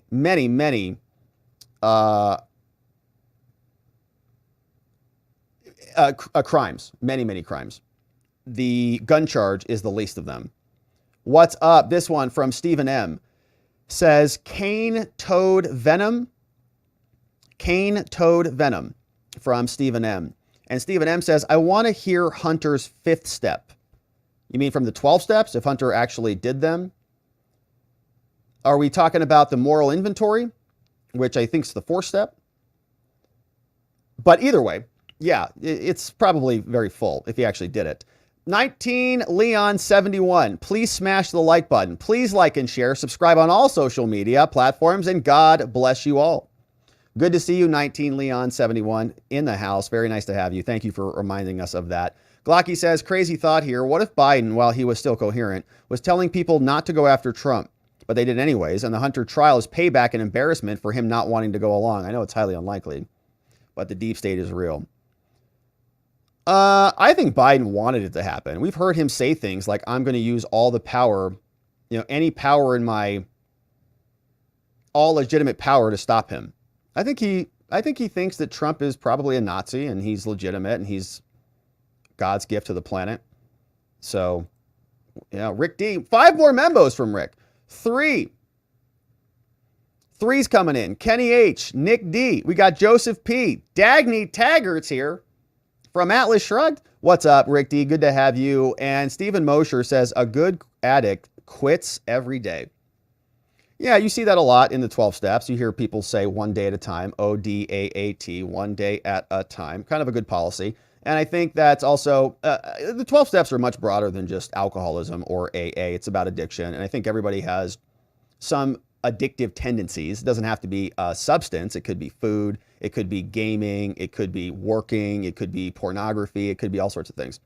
So I think the 12 steps, for me, in my experience with them, was it helped me work out my thinking. And you go through your moral inventory. You do an inventory about all the wreckage of your past, and you clean those up. You make your amends in the 4th step.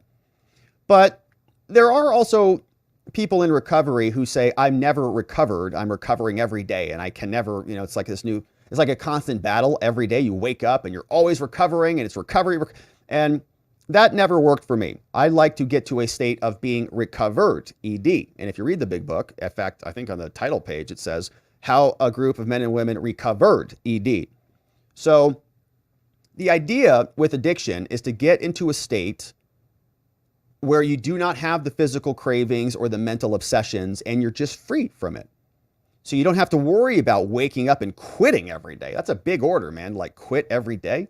It's a lot. So I understand your point, Stephen, and I'm not trying to like to dunk on you or anything, but it is a good point. We have to recommit to our sobriety. We have to remember this is a part of our livelihood now. And I think that's a good practice, to be thankful and grateful, have gratitude for the fact that you're able to get off of that. And even people like Hallie Biden, she might be from a terrible family and maybe a real piece of work. I don't know anything about her, but I'm glad that she's not addicted to crack, because it's really living hell. Not that I was ever addicted to crack, but addiction is living hell. We got this from Carol M. What's up? 5 membos coming in. Sarah K is in the house. TC's in the house. OF joining us. We got Janine S. Emil is here. And True Seeker Human is shouting him out. Jennifer saying what's up to Carol. Colette Dunn shouting out Carol. Thank you, Carol, for bringing in the new membos and for being a membo yourself. We appreciate you. Kitchen Mortician, 8 months as a membo. One more till a baby's in the house. Says, I mean, Hunter is also their mother's name. I don't know what's going on with the family. I was just reading what was in that page. I don't know if they have a kid named Hunter or what's going on. Member for 8 months, though. Thanks for being a membo for so long. One more month till we have a new baby. Glocky says, all right, so look, a bunch of Somalians in Minneapolis got indicted for stealing $250 million from the government-funded Children Food Fund. The trial is getting interrupted because the jurors are given huge bags, literally, of cash. Glocky says, import the third world, get the third world. What do you think's happening to the jury behind the scenes in Delaware? Hey, Tony, hey, bringing in a new membo called Dampe. Welcome aboard, Dampe, and thank you, Tony. This one from Stephen M. says, using an ex phone is classic addict behavior. That was wild. He stole his ex-wife's number and then used that. Tony Hay bringing in Vag Man. What's up? Coming in the house. Tony Hay Muckets bringing in Vag Man in the house. What's up? Good to see you. Gustav is joining us as a supporter. Good to see you, Gustav, over on the locals. Londo says, probably responding to Andy McCabe, we're banking on it, bucko. Good to see you, Londo, on the locals. A Bad Poet says, start with the IRS 2024. Follow the money. Start with the IRS. I'm a huge fan of the IRS here. Love the IRS. Only government agency that I'm a fan of. Big fan here. For all our IRS agents out there. All right, I'm just kidding about that. I just think it's a funny joke, but it's not that funny. Hey, Nevada Legion is here. Thanks, Rob. Your work. What a nice dono on Rumble. What's up, Nevada Legion? Says, thanks, Rob. Your work and dedication, awesome, even though it exposes huge corruption. I know, it's like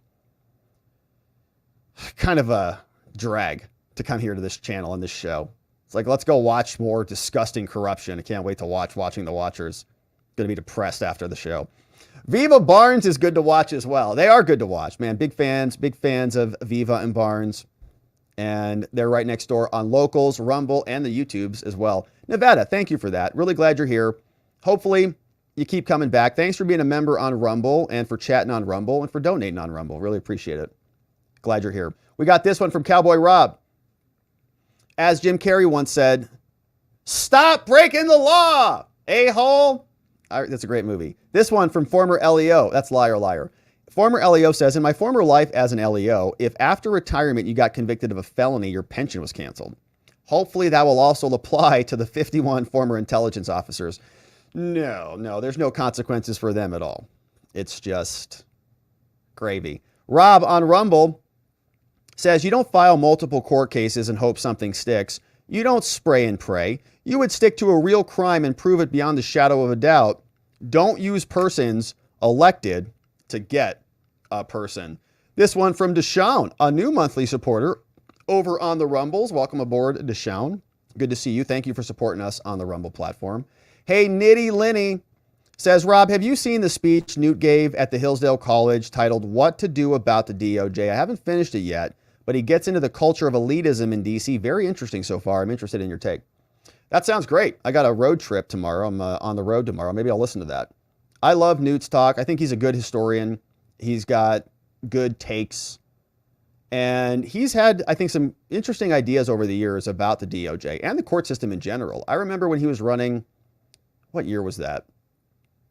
Maybe against Romney, or was it against Bush? I forget. But he had an idea, which was to take out the Ninth Circuit when the Ninth Circuit was being very problematic. I think that same format could be applied to the DC Circuit now. Ninth Circuit is kind of come into place, but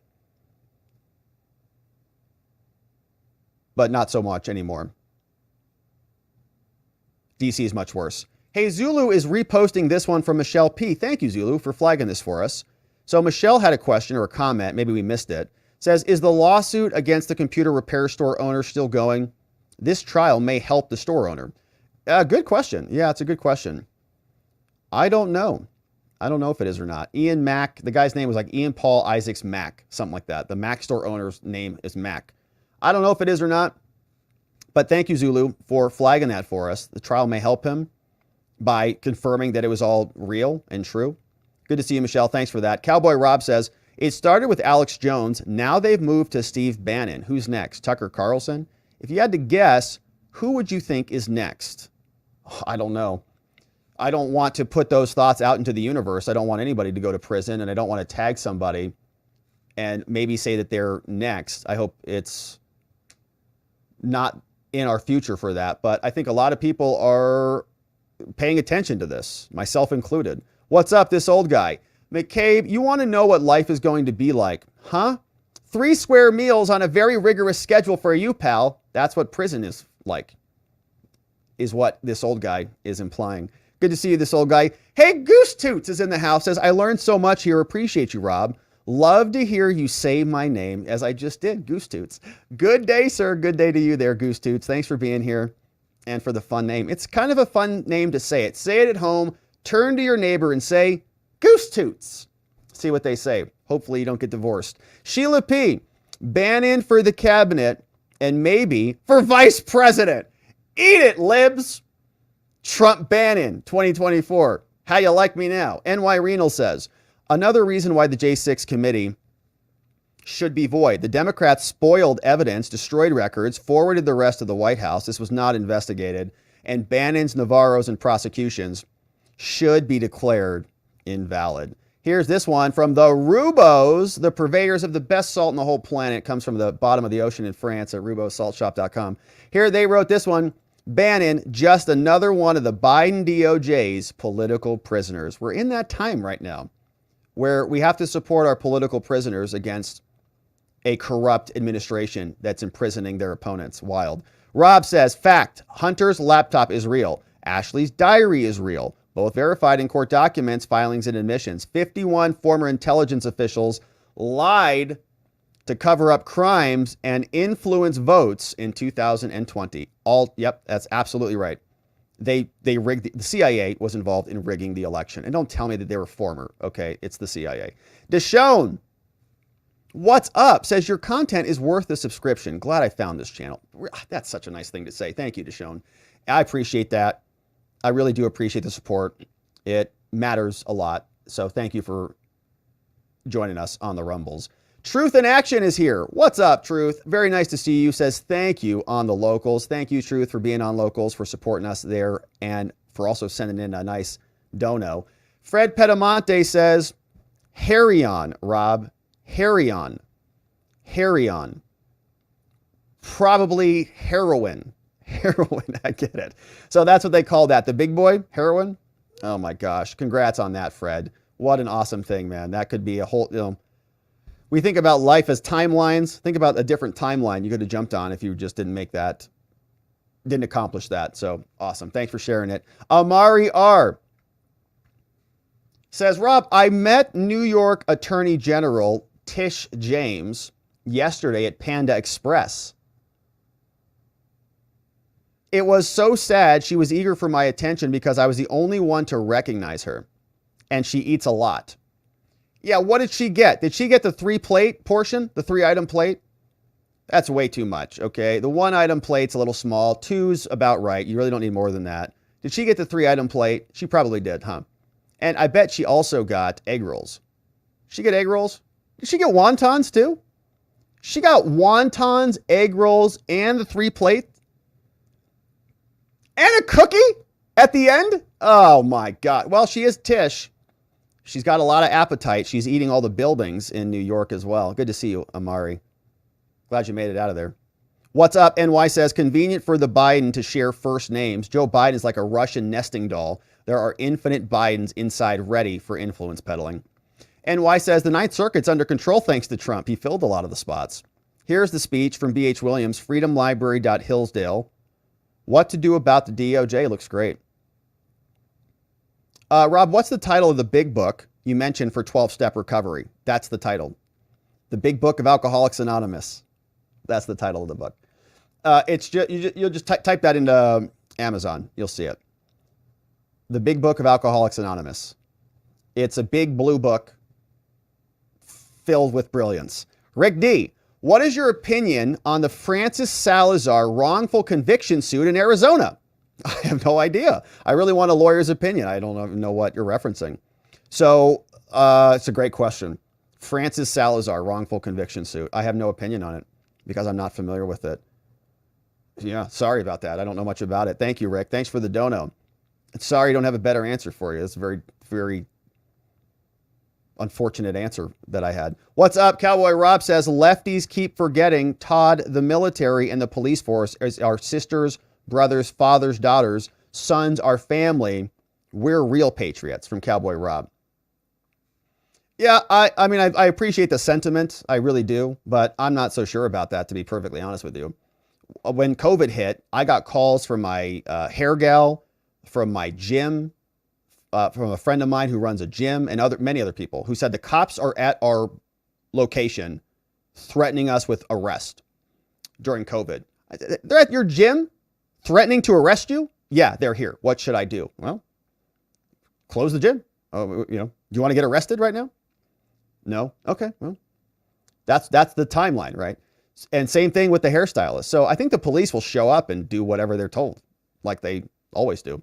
That's I think my take on it. As far as I can tell, I haven't seen anything different. They just arrest everybody. So, all right, what's up? Thank you for that, Cowboy Rob.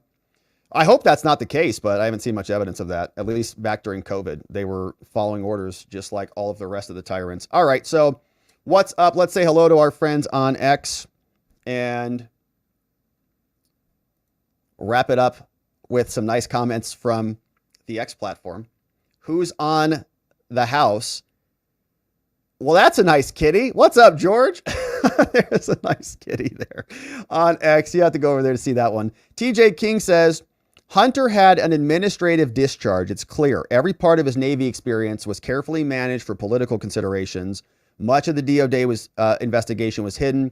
From his first day on base to the day his service ended, he was high on crack. It was all just a political thing. Salty Sarge, I really hope the DC and the FBI story ends like Shawshank Redemption. Dirty cops get a good dose of what they dished out. Fred says, Rob, you and I always talk about Section 2 of H.R. 503, 13 members, 5 of whom shall be appointed after consultation with the minority. They didn't do that. They put 2.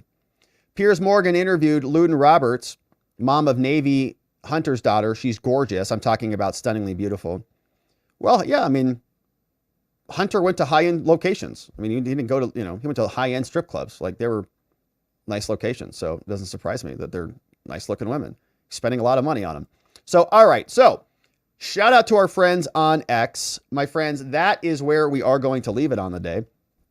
Thank you for all those amazing donos and great comments and conversation today. We're going to go hang out at watchingthewatchers.locals.com for our members only after party. Come and join us. One final reminder, tomorrow we'll be live early on the show. So 9 a.m. Pacific, 12 noon Eastern. And then that will be it for the day. But we'll have some other updates over the weekend, no doubt. RobertGovea.com if you want to download any of the PDFs and check out what's happening on our website. WatcherLodge.com. We have our very first Watcher meetup, June 29th. WatcherLodge.com is where you can get your tickets. We're going to have a lunch there. It's going to be from about noon to about 4:30. We're going to mix and mingle. We're going to meet some people. We're going to have some talks, some Q&A, do some photos, do some fun stuff. Get to know each other because that's what it's about. We got to connect offline as well as online. And we're doing our meetup in Vegas. Can't wait to see you. The time on this has changed, so don't follow that time. That's an old screenshot. I got to update it. WatcherLodge.com. Also, check out our friends at twc.health/Robert. We appreciate our sponsors, and I think it's a good idea to be prepared for what is coming. I am working on that myself. We are going over to watchingthewatchers.locals.com. We'll see you over there. Before we wrap it up, we want to say what's up and thank you to our amazing meme smiths and mods who keep this train on the tracks here. Our friends K-Bean in the house, Just Cause, we got Playing Hooky, Ronnie Cole, Zach Nichols, Janek, Dog Digger, Economy Pilot, Donut Mind Me, Carrie B, our friend Zulu, and our meme smith, Sleepy Dog Lee, Nathan N810, Geegum Geegum, Glocky McLock, and our Dockmaster Elliot, all in the house, helping out on the program. And we're grateful for them. We love our mods and our meme smiths. But that, my friends, is going to be it for us on the day. We'll be back here early tomorrow, and we're going to see what the day has in store for us because it's going to be early. But we'll be back here to get into it. And in order to do that, we're going to need to see you right back here so that together, with your help, we can shine that big, beautiful spotlight of accountability and transparency down upon our system with the hope of finding justice. Make it a beautiful night, my friends. See you right back here in the morning. Until then, make it a great night. Bye-bye.